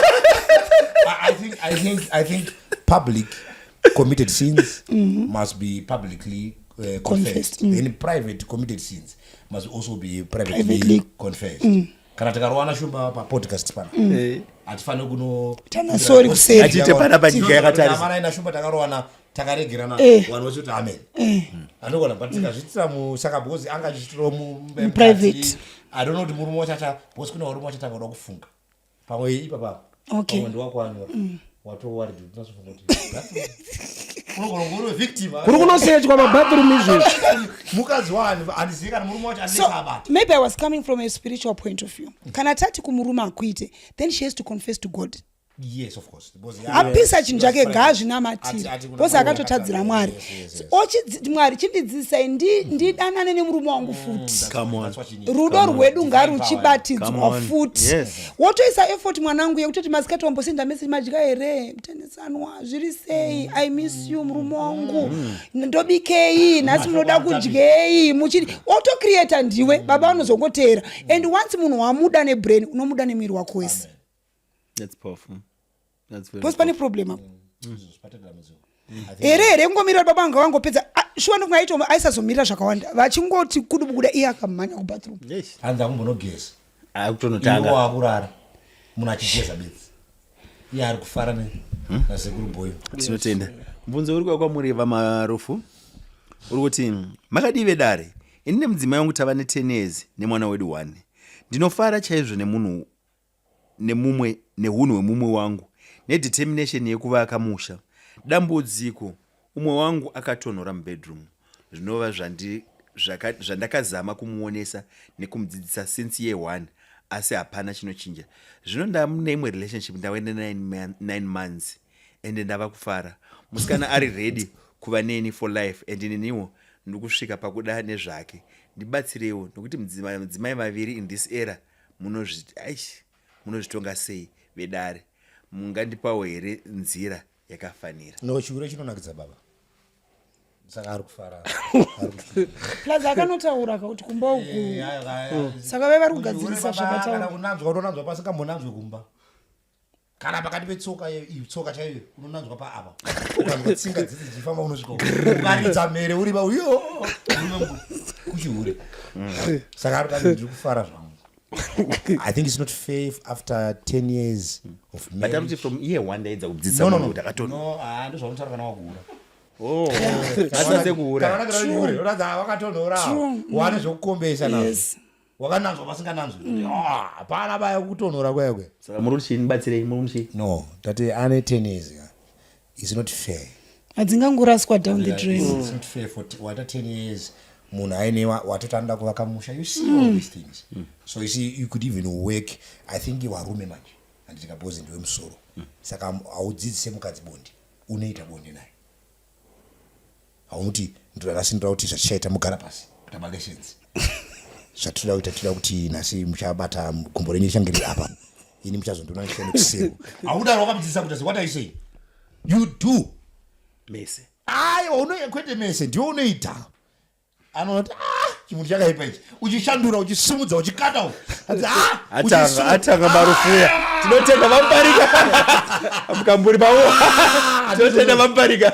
Yeah, truly it's not fair kuti bozi ukangona pane mumwe asiri kugona mumwe akugona bozi ari kuti akatonhora pamwe ndo hiti dzacho dzatinadzo kudzimbawo futi tiri kutonhorerwa tese usachema chete saka unogona kunge uchichema nekuti watesta mumwe angoti dziye histereki but kutonhora kwacho ndo hiti dzekwedu futi ngatingo 10 years aiwa shinge urimo ndo yazitora naMarufu kuti kana alright chiintroduce because mukomana yakuratidza kuti achada mukadzi wekutanga because mamunzwa zvaataura anzi uyo achada kugara neni upenyu hwese asi barika hariite mukuru uno ada upenyu hwese uyo akutosiyiwa ada kuti dare rimutiramba uyu saka yemasteya wataura iyoyo inoita ngaapinde aite basa baba munhu anojamba bva pamusoro podro achidaivira masteera yewrestling pamusoro podro chaslem yeah but Phathisani tautaurawo from a woman point of view ichokwadi munhu anogona kutonhora kwete by desire but by mechanism chaiyo yake kune vanhu vakatonhora naturally masikirwo avo chaiwo andokuudza kuti mama ndee ndichida but handitozvinzwi. Some of them they come even for prayers ndinamatirewo asipo ndirofunga so uchiwana asi ndoda kutry ndoda kuli but when the time comes even akandibata sei andina zvandonzwa ndokona kutonzwa ka1 pamwedzi ka1 kandinoti ndinenge ndakazonzwa unge zvaiita but stova paadvise yekuti mwanasikana chinzwa zvakanakira Mwari manje ndezvekuti iwewe ukada chete that's good enough chero mahormones ako ari low chero zvii zvakadini but iwe Mwari akagona kuti isu vakadzi hatina erection mwanangu isusu mugodhi yedu inokuda chete kubviswa chikwidibiro chiya watopedza zvakosiya wanode vane maerection awo wodini nekuti iwewe ukatonhora zvinobatika because isusu we can fake it. We will fake it until it happens. Saka imimi ndimune njodzi because zvikasatoita hazvina kutoita hapana fembera but with woman I just want to speak to this woman kuti mwanangu you can do it ida wangoda chete zviudze kuti Mwari ino ndo imba yangu ende mumba izvi ndo zvinoitwa kana murume wangu achizvida ndichaningirikina zvangu nekuti hakuna effort yakanyanya kwauri iwewe chinongodiwa manje kuti kana wazontonhora usabva wataura kuti ndakatonhora kuzvinotaurirweko zvikafu here zvinodyiwa kugenerator yes even ukaenda kwachiremba vanokupa vane mapiritsi vanokupa kuti mahormones abalance zvidini saka make ye murume wikoyo kana achida mukadzi wake ngamubatsire ngaende naye kuma-health professionals mukadzi abatsirwe pamwe akatotonhora zvekutosikwa chaizvo zveropa but zvinogona kugadziriswa manesi uko anoti hapana chisingagadzirisiki kune masupplements anodyiwa nemunhu kuti zviite zvakanaka. Tinotenda nguva dzedu ndo dziri kufamba but ndichabvunza mubvunzo mutatu yasara kuti tive nemubvunzo nemubvunzo ndodzati nguva dzedu dzatidarikire mbichana asi tinotenda tati mama zvavaripo nasi tinonyatsobvunza wakazvipamwe asi kuruzosvikwa naMarufuka Marufu mwanangu chibaba tiri kurapa nyika chibaba kana kuti begumbo karidzitau ndochikomenta ndichiti chino chibaba chemasteya tinotenda wacho zvatinobata bamasa mudzimba aone kuti ndo vana venyu mama iboys dzesiboko tinotenda iyi mubvunzo uri kwamuri mama makadini wangwiri also Muparinga ndunane mama wabva kuna mama ndabva kuna mama ndikwana Muparinga okay thank you. Iyi nyaya yangu yakamira yakadai ndakaroora ndikachata chapter 5.11 zvino zviripo ndezvekuti mudzimai wangu anorwara nechirwere chelupus saka bonde rinonetsa mumba muye mabasa pamba haasi kukwanisa kuita zvakanaka ndingatenderwawo here kuroora mudzimai wepiri pakadai zviri pamutemo? Alright, pane bonde hapana mukadzi kusuka kuita alright sei kunyanza yakataka alright but chitori mind make kudhara ka kuda kutsvaga mumwewo pamwe atori naye noze defense yatotaura munhu akuti zvandinazvo zvibikirwe sadza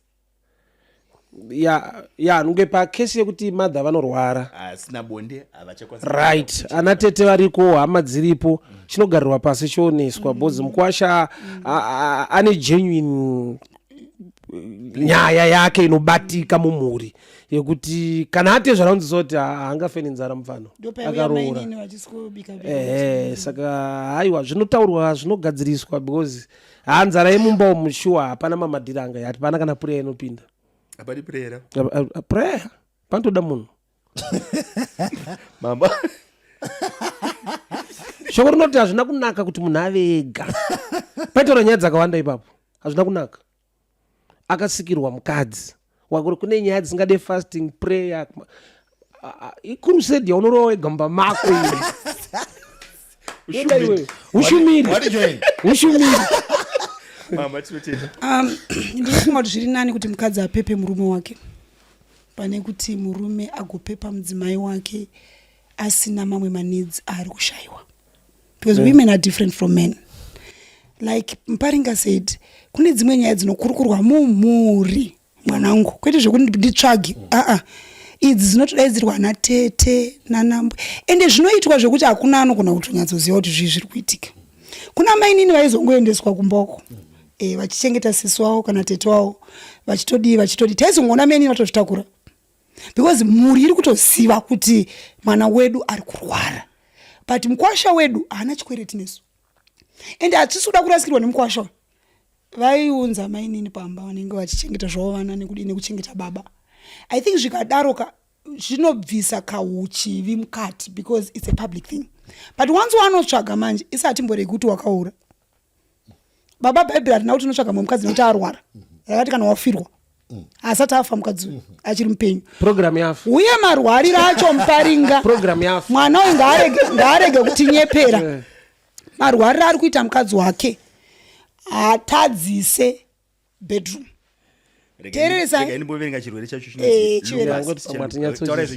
Achitadzise zvachinoda bedzi ndezvataurwa naMarufu kuti mukadzi asiri anodini anoita anenge aripo zvake, but anoita anogona kunge ndikufunga kuti baba zvirwere zvikazvitika vachazviti vachamwe wangu ane flu mazuva ano dza 3 weeks, wangu ane manyoka mazuva ano azodai zvirwere zvese vachitsvaga maexcuse chete ekutsvaga munhu must be fit as paprogram bozi ngeyekujamba paodroba ise kutamba nayo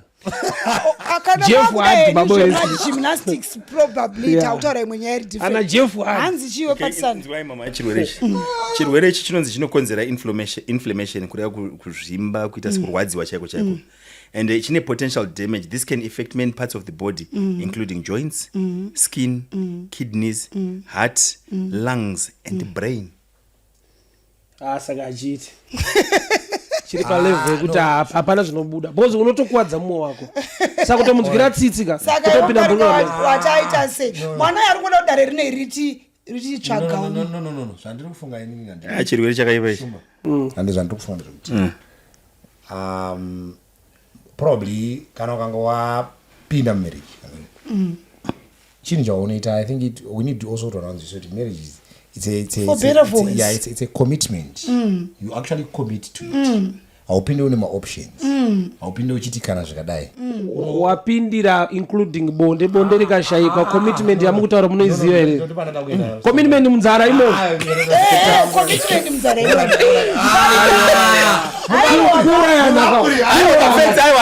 Let's be factual. I think we fix it Muparinga. After my friends. Ndinoti kana paine a young man who's listening and a young lady who's listening, I understand. Unoita unoona zvakanaka unobva kuheading yako chata, but now 2 months later mukadzi otanga kurwara nepfungwa kana kuti iyoyo otanga kurwara nepfungwa. Andika it's marriage. Wafanira kutomhanyiswa kuchipatara, waona mapiritsi ndototi. So my circumstances are now. Saka haupinde mumarriage une maoptions. Uchiti kana akarwara ini ndichai. Kana akarwara nepfungwa ini ndicharwa ndakadai. So unopinda uchiti munhu ndiye wangu. Waona pakaipira marriage. That's why uchiona inomiswa nemunanato. Ndikutaura chinhu chakasimba. But atendera vanhu vari musikanzo. kupinda marriage. That's why yakunetsa even kugadzisa nyaya. That's why even ipo patanotsvaka kuti tomubatsira sei kuti aone, because even chiwani culture chiwani changa chisina maprinciples ari biblical or anobva kuna Mwari. Chiwani chaingotarisa kuti zvingaita kuti munhu ararame zvipi, chimupai mai nini warare wese, but mukadzi aripo tiri kubvunza kuti mai vari kurwara wari in favor here kuti nina wavo auye. Chirwere chonyatso here mama, chakuvadza munhu zvese, kupfungwa, kubhodhi, kuskin. Ndizvo ndiri kutaura idzwa shumba tiri munzara takamirira hii mama, it's 10 years but mzara koda uriwe uri kurwara kuvarume ndo kune maadvantage nekadisadvantage isociety kurarama kwedu. ngataure chokwadi, this is society, this is zvikuitika. The Bible says but the society iwe wauzoudzwa nesu mbomira ayo but ndiri munhu arubva kuvaruka aiwa marufu mukutonga series. Tipewo mukana titaure isitiri kukupaika what must be done. But tiri kuudzai kuti kwatiri kubva zviri kunzi but tikatera vanhu vari kunyora tsamba wande vanenge vari kubva, but tiri kuvatsanangura kuti no, what they must understand, commitment marriage tikabvisa commitment haisisipo tikati it's optional kuti urimo. Nzara tiri kuinzwa but wona kana mwa akakarwara because bonde ipfungwa, saka kana uchita ndine nzara mwa akararama achigomera sumuka iwe ufunga program itai mupore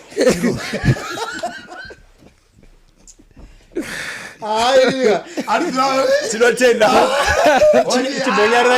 chibonyarira Muparinga matitoita sei aiwa izvi kana bishop haakwanisi kuita commitment yekuti ari munzara chingoti imba yangu, ari munzara chingoti imba yangu, unoita musikanzwa no bozi uri munhu ndezvemweya here ndezvenyama zviri kutaura kaizvi ndezvenyama yaitocontroleki here naMuparinga.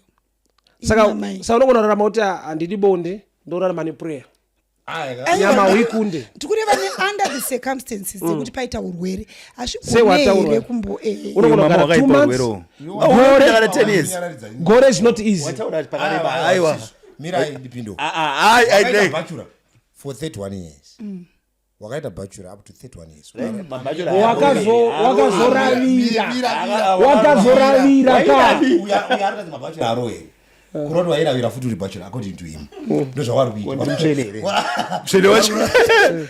so ini ndiri kuti ini mfungwa ndiri kuti pane pauno if kana uyo ari muwako anditi your mind also feels for you uri kufunga pleasure anditi uri kuti anzi program iripo andisikuramba wanzi kana asvika pastage iwo kana watanzi masochire kuroti munhu akufaka why don't you wait kana wadaroka chifamba naye vanhu vanochita munhu asingarware vari munovaziva here tikurwa neumunhu wanza here problem yedareda zvatiri kuita riri kugadzira izvozvo zveumunhu kuti takaaplya zvinhu zviri wrong pamarriage tati marriage commitment imi muri kuchita munhu asingarwari you're failing marriage chihure chiri kuitwa pamunhu ari normal saka ona mumwe wako arwara uri ndezvana akagara burundi shamwari uri kurwara ndiri kuzvinzisa zvauri kuita but pakaipa dai uri mwako wapora taona kuita pro otherwise ka maonera kuita ndipana zvatakuona unouraya munhu anga achapora nekumuta atanga kufunga iye akarara tinotenda Marufu. I think commitment indi kumira kuti let us commit when kana Mwari hanzi Mwari atendere kuti idzo neposika kunapa. I think at this stage Mwari anokutenda kupinda masikabusiness, he knows you are able. It's not for all. And zoti vanhu vangana vasina chandakadzidza kwangu uchenda kuti God is able, iye ndiye ari able. Mama ndimbokubvunza iwe mubvunzo wakamira wakadaro icho kuwadira kuti ana mama vanokwanisa kushingirira kudarika varume kuti a woman can spend 10 years asina kana kuti ravira varume hanzi zvakauma from creation. It's a counselor, you have come across with that. What's your take? tiri kutaura neissue yeurwere iyoyo. Aiwa, kungotivira. Yeah, women can. But munhu mupenyu wese anoropa rinofamba zvine mazuva. Amai especially vakabva kumazuva. Ane mazuva anoti nyama inenge especially kana vakambopinda mazviri nyama inenge ichitsvaga inenge ndopandabvunza Muparinga kuti haiudzwe here kuti dzikama mudikani zvauri kuda hapana handina because hainetsi every day ukangoshingira those koikadaira 3 days kutsvaga tinotenda taivhara nyaya idzi tinotenda itaivhara women can if they want. Women can. Yes, they can. tinotenda thank you very much baba manzwa here Eh. women can handiziva but generally here kana kuti kune vamwe havakwanisi vamwe ndopandataura pamuparingo vanhu vakatosiyana the way we were wired is different no ndikataura nyaya idzodzo kunoti vasikana kuda kupopotapo kuti handitogoni ini kutogara ndega kana 1 week chai ndomasikirwa akaita and kunotori nevarume vari kuuya kuzokomplaina kucounseling mama ndakuwara aurari ungangorera kudai wamutswa ungangorera kudai panga kana zvakatokwidza unogona kumutswa rushanu pausiku wa ndotiza they are there oita ende vamwe vacho pamwe vakatemerwa nyora vari vadiki rekuti vakadi we don't know pamwe ndo ropa rake we don't know but kune vanhu zviri normal ndozvandiri kuti zviri normal munhu anogona kugara baba gore we have widows vakafirwa vari vadiki vamwe vacho vakatogara vakachengeta vana kana vaibira we don't know but kuti vakagara but men can't imi mamata hamukwanisi ya kana ndada kuvhunza mubvunzo kuti wataura zvokuti kuri pepa wati kupepa mukadzi akuite vamuparinga vati kupepa mukadzi hatikwanisi achirwara hazviite hazvidi vanda kuvhunza kuti ko kana uri iwe warwara tinotoda mukadzi wako amazazikana nyaya yekuchitana varume togona kuchita tikachitwa tinofa tinouraya munhu hatikwanise kugamuchira kuchitwa chero chirwara kudaro isusu tikachita totonga but tikachitwa isusu panofiwa vakadzi vakasimba hatina amadzakwadzi vabvuma tichangoramba chidzamadzapa pamudzwana tinotenda thank you very much mama uyu mubvunzo uri kwakamu takambouverenga before but mange musipo kuuya kwenyu toda clarification kuti zvinoita here timbonzwa divi renyu ndo varume pavakazoguma kutaura kuti munda une makuva zvikadii ndinotenda mubvunzo wakamira wakadai mama makadive dare ndine mubvunzo wangu kana munhu ari single mother zvinoita here kuti munhu ari single mother wauri kudanana naye ati no sex before marriage kana kuti zvinoitirwa mandara chete zvinoitirwa chero nasingle mother zvinoitwa chero nasingle mother remember imwana uyo akakuvara kana umwe usingle mother wakaenda kumitiswa umwe wakaenda kurambwa atombororwa umwe wakaenda kufirwa we don't know the circumstance musuno ndaiviga murume akasiya mukadzi ani 24 years yatova widoka atova single kwa saka kukauya munhu ari kuti ari kumuda manje obva hanzi sex manje obva ati yes obva apinda papinda papera mwedzi 2 months aunoti no munhu yaite anowanza vakadzi ndakusiya osangana na t pasina kuti 1 month arara futi naye saka ini ndiri kutoti kune vasikana ava ka sex is not a definition of love kumunhu anokuda because unomburudzwa nenyika yese pakuti ushaya anokuroora because remember mune tsika kuti kana mapfuura nembopoka mukaumburudza munhu munofamba futi muri kutaurira vanhu ndakapedza naye uya ndakadini kana patori pachechi unosara wofamba zvako chechi se yauziva kuti wakaumburudzwa nababaningi so I know they will not accept this but ndira kutovaudza vasikana ava kuti ramba kana achikuda anoroora because chiri kumutuma kuda kurara newe saka kana aida kurara newe ngaende anobvisa mari kumba kwenyu kuri kudiwa mariko kuri kudiwa mari do you know Muparinga kuti munhu akauya ne$500 mukwasha tinotambira isu because he is respected as a family ngaarori yeah especially before what I'm going to do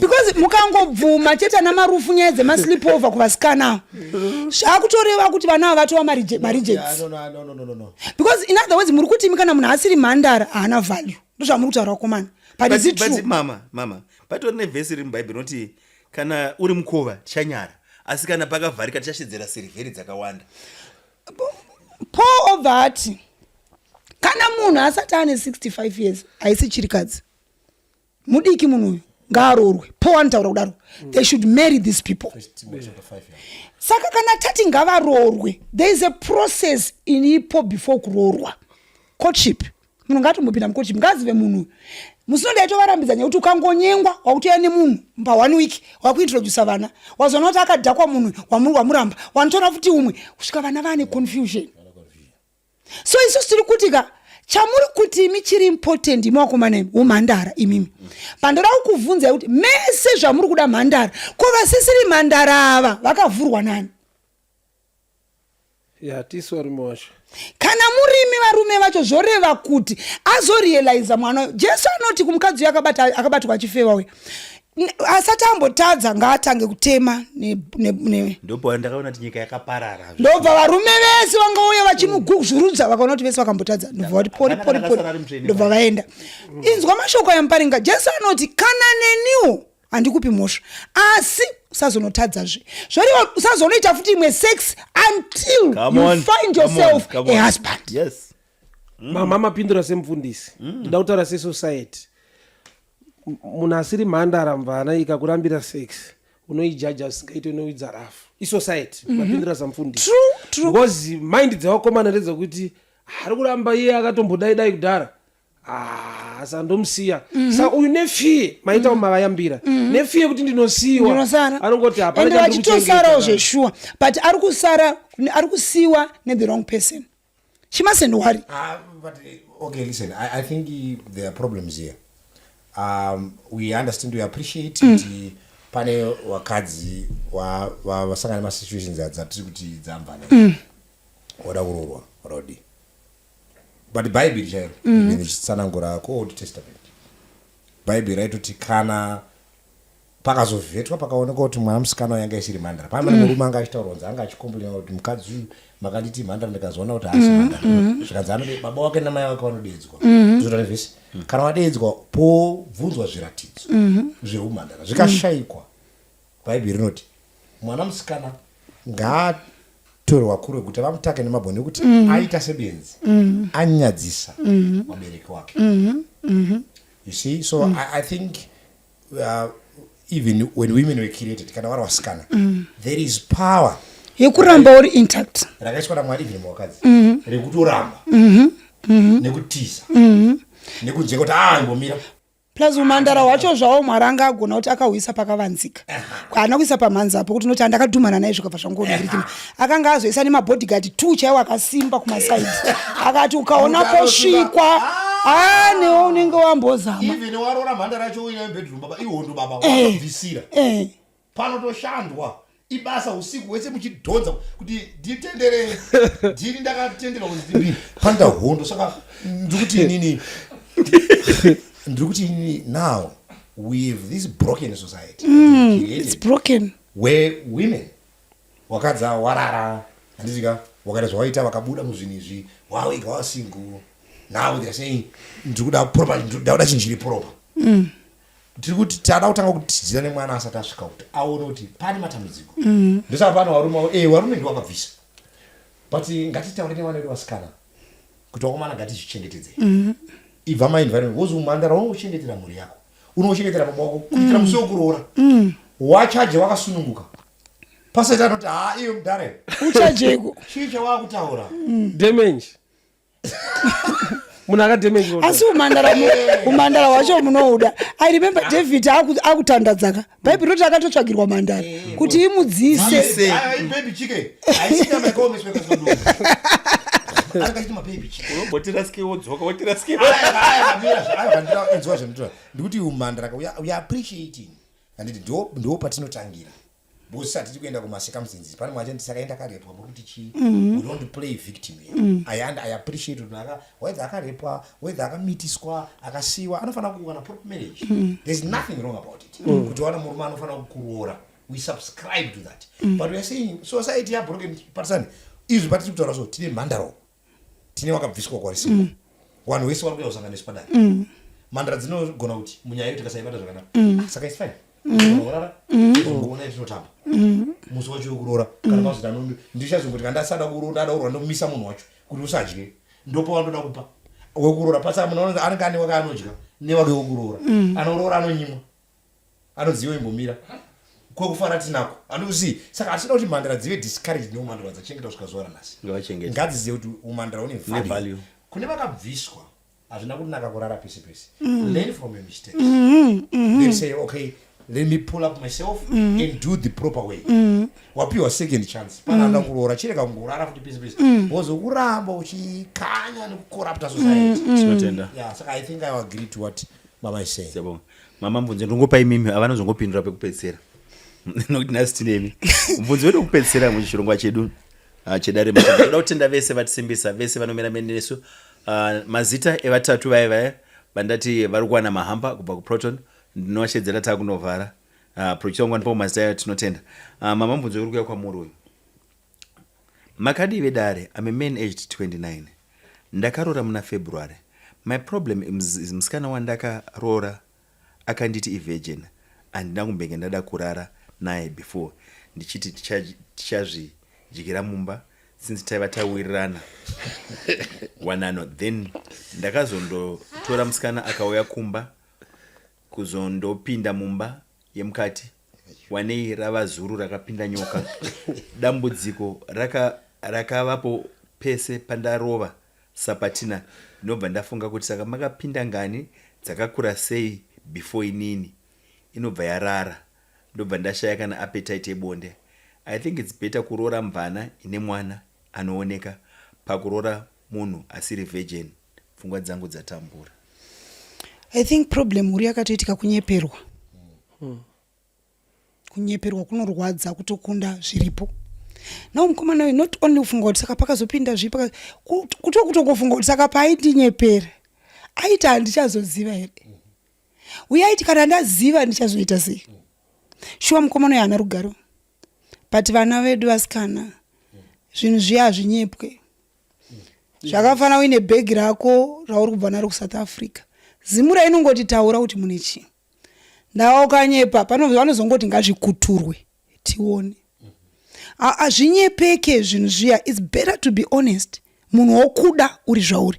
I made a mistake ndiri musikana and I did this. But pandakazotanga kana zviri zvekunamata, pandakazonamata ndaparidzirwa kuti it is wrong. I have decided to keep myself until wandiroora. Oita choice mukomana uyu kuti ukuda here kuzonakira pandiri kana kuti wagara uri loose. Akuitawo ma-investigations ake because kunyepa uyo anambosiyana nemunhu anonyepa kuti handina mwana uyo ozoonekwa. Mamarriages vasikana marriages akaiswa foundation yekunyepa mwanangu. Nyaya yachaitukirwa chero achembera. Akada kungoti anonoke kudzoka kupati kwaangaenda mahure munonetsa stere. Wazvitangira nyaya isingaperi paupenyu. Be honest, taura zvazviri, kana uchidiwa unodiwa, kana hata haasi kuda oenda zvake. You find wako anokuda uri zvauri. It's powerful. But how do you run out from being judged in my past mistakes? Because you tell people I've changed, I'm now ABC. They keep on bringing past yako every day. Past, but I'm no longer that. I've decided to ndoda iwewe ndinewe. Ukangobuda wabuda nebasa chimboita video kotoni. Waenda kwakati unani? You're being judged ne past yako and it's there. Chinonetsa Phathisani, when you have a past and it's ugly, it's a dent in your life. Aripane ubitike.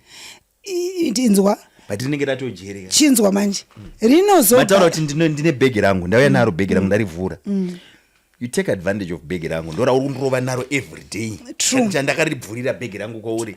Kuguma munhu achataura chokwadi. Akuchikoti ndikataura chokwadi ndinojudgwa ndinodi paterera.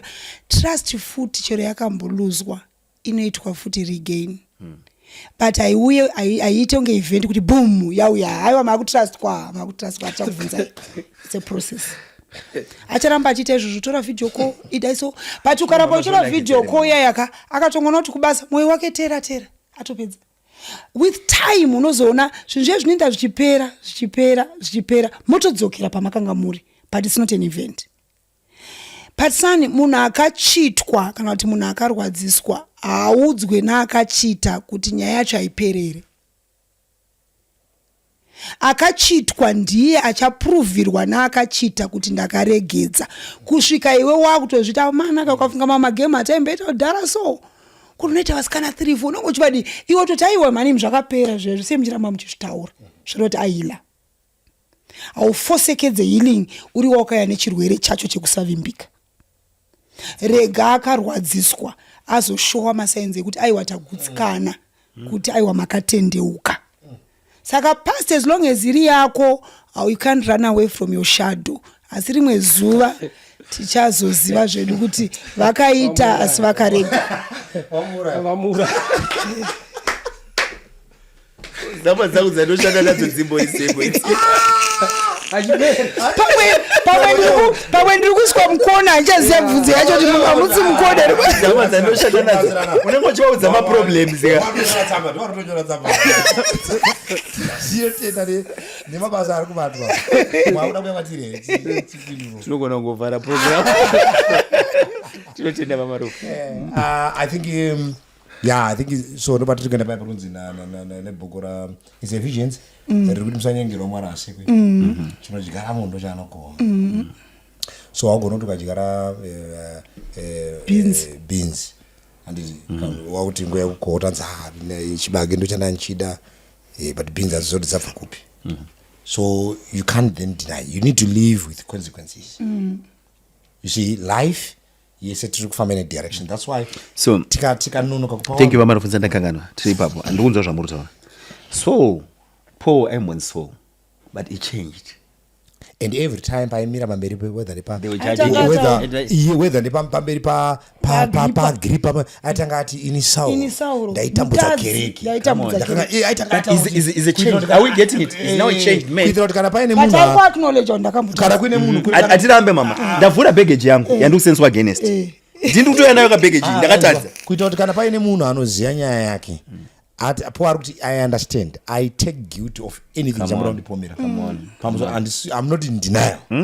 Wamwe munoziva mafambiro andakaita. yes Micheki mukuru. ndari mukamburi mukuru asi tamunhu akadai zvino Yes. wana wangu warapo madzimai acho come on ndindakakambura handirambi, ndindakacheka come on handirambi, yes asi ndiri munhu akadai zvino nenyasha dzamwari ndizoibvaita. Saka iko zvino hanzi handisinda anovhara handinda mubhuku ravafiripi anoti handisati ndachibata asi ndiri kushingaira ko kundichibati handisati ndasvika handisati even ndapana handisati ndaperfect. But I'm trying. I think that's a powerful thought. How poor approached my issue. Saka problem when you want you to acknowledge deny, first when you are in denial could you have Wronged someone. wronged yeah. we are here today. Wanotona is perfect beings because we come also with these powerful maybe advices. We bring these thoughts. One of them got maybe we are perfect. we have where we come from. So you know kana ukanga saka danger titorena ndekuti hatifana kudona. So every time we want to live to prove a point. What about those izvi? Imagine kuti anzinonzi kune video raMarufu. Rinotendera nyika inoparara. Mureko wako anopara. Unotura. Unoura dare unorura. Roparana Remachinda. You see, boss, hausada kudyara mbiri. Tizokohwa minzwa inobaya vanhu. So we always want to try to be perfect, you know, but we are human beings also. So whatever that is in future times, we need also to be willing to face those consequences. Not to deny, to say, guys, of course, ndakafamba nemukusvikapa, but pano ndo pandinoperera. Come on. Indaita say I've fallen short from grace.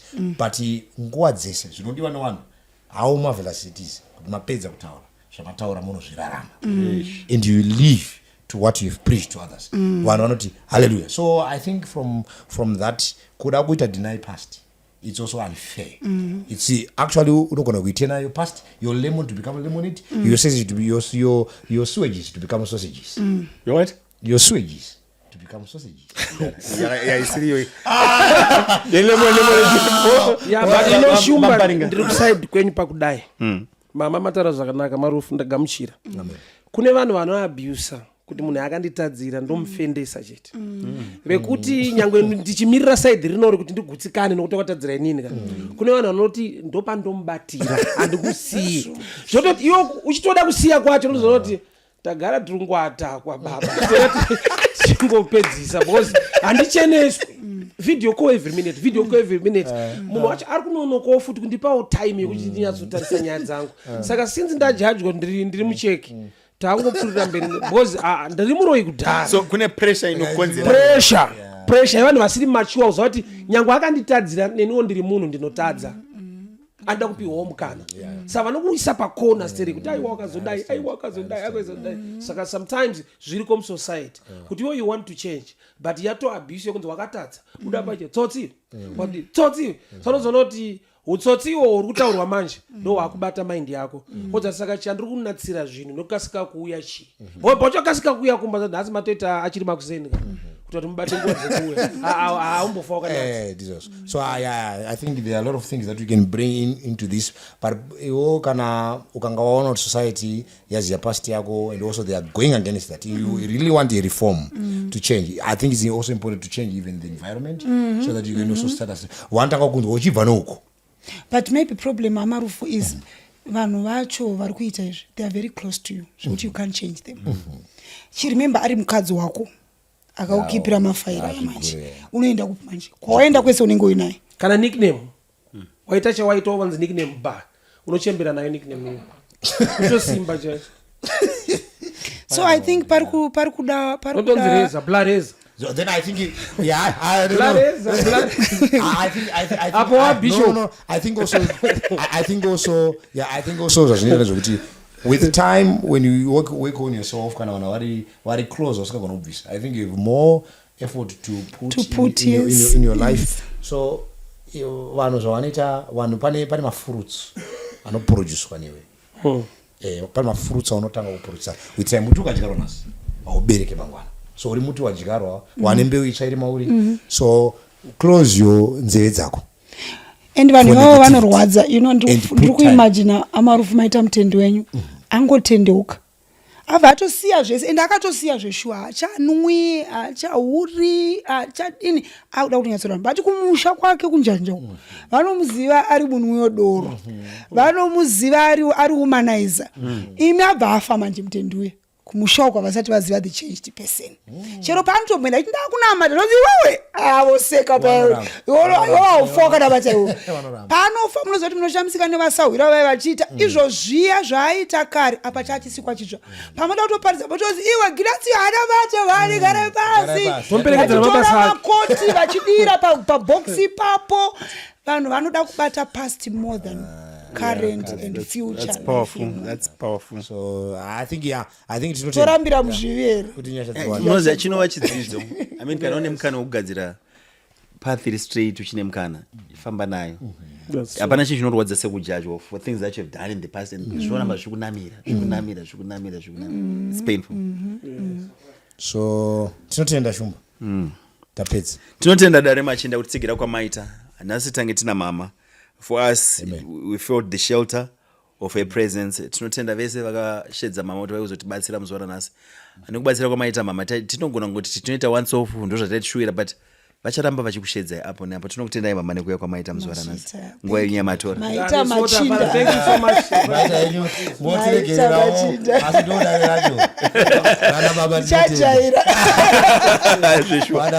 Tinotenda dare remachinda. Tikutaura kuti December yeye paari kutanga or end of November tine dare guru ratichaita patichashedza varume vese. Toda kutenda vese vachakwanisa kunge varipo pazuva iroro. Tichashedza madhokta achakubatsirai izvezvo zvamunoda kunzwisa zvepabonde kana zvokuita kuti inobatsirwa sei iyo vanenge varipo. Tichashedza magweta muri kubatirwa muupenyu kwamunorarama kumabasa kune mastress vanenge varipo. Tichashedza mabusinessmen vamunoziva vane mbiri. Une proposal yako vachakuudza kuti mabusiness anofambiswa sei vanenge varipo. It's going to be a big day for all men in Harare, all men in Zimbabwe, all men in the world vari kutinzwa vari kukwanisa kunge vachikwanisa kuuya muzuva iroro zvakawanda zvachadzidza.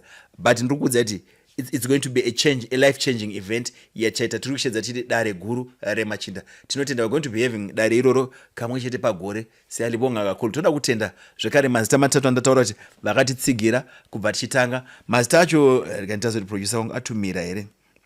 Tinavo vatatu vatakavimbisa kuti aiwa tichakuona iwe nemahamba. Tinotenda makati believer pazvaitanga nanhasi mungori nesu. Pana Lizi Kaseke tokutenda day one wedu tangiti ukangoenda mucomment section Lizi Kaseke aripo. Tinokutenda zvekudaro. Lawrence Kufeni tinokutenda nekutsigira kwawakaita. Towers dzapasi nyorai namba dzenyu namba dze dare remachinda. Pane namba dzeZimbabwe ka uyai kuinbox pa namba dzeZimbabwe kana iko pa namba dzedu dzedare remachinda moya kuinbox motaura kuti munobatika sei. Totaura nemi toona tadeliver mahampa enyu ikoko. Tinokutendai. Toda kutenda Rains Africa vakati believe vari kufamba nesu mazuva ese. Rains Africa ine midziyo yemumba yakanaka, ine mhando yepamusoro, ine mitengo yakadera, uyezve ine warranty neguarantee. Mafridge, mastove, whatever you need, chemba mako chiriko ku Rains Africa chine warranty neguarantee. And usakaona kuti ndo vane dealership yana Hisense, LG, Smeg, matop brands ndo kwaanokwanisa kuwanika uyezve ane guarantee. Toda kutenda vatsigira vatsvitsa muzuva ranhasi. Mr C Big Boss mune yese pazvese, rutsigiro rwenyu pazvese rwatisita patiri nasuno.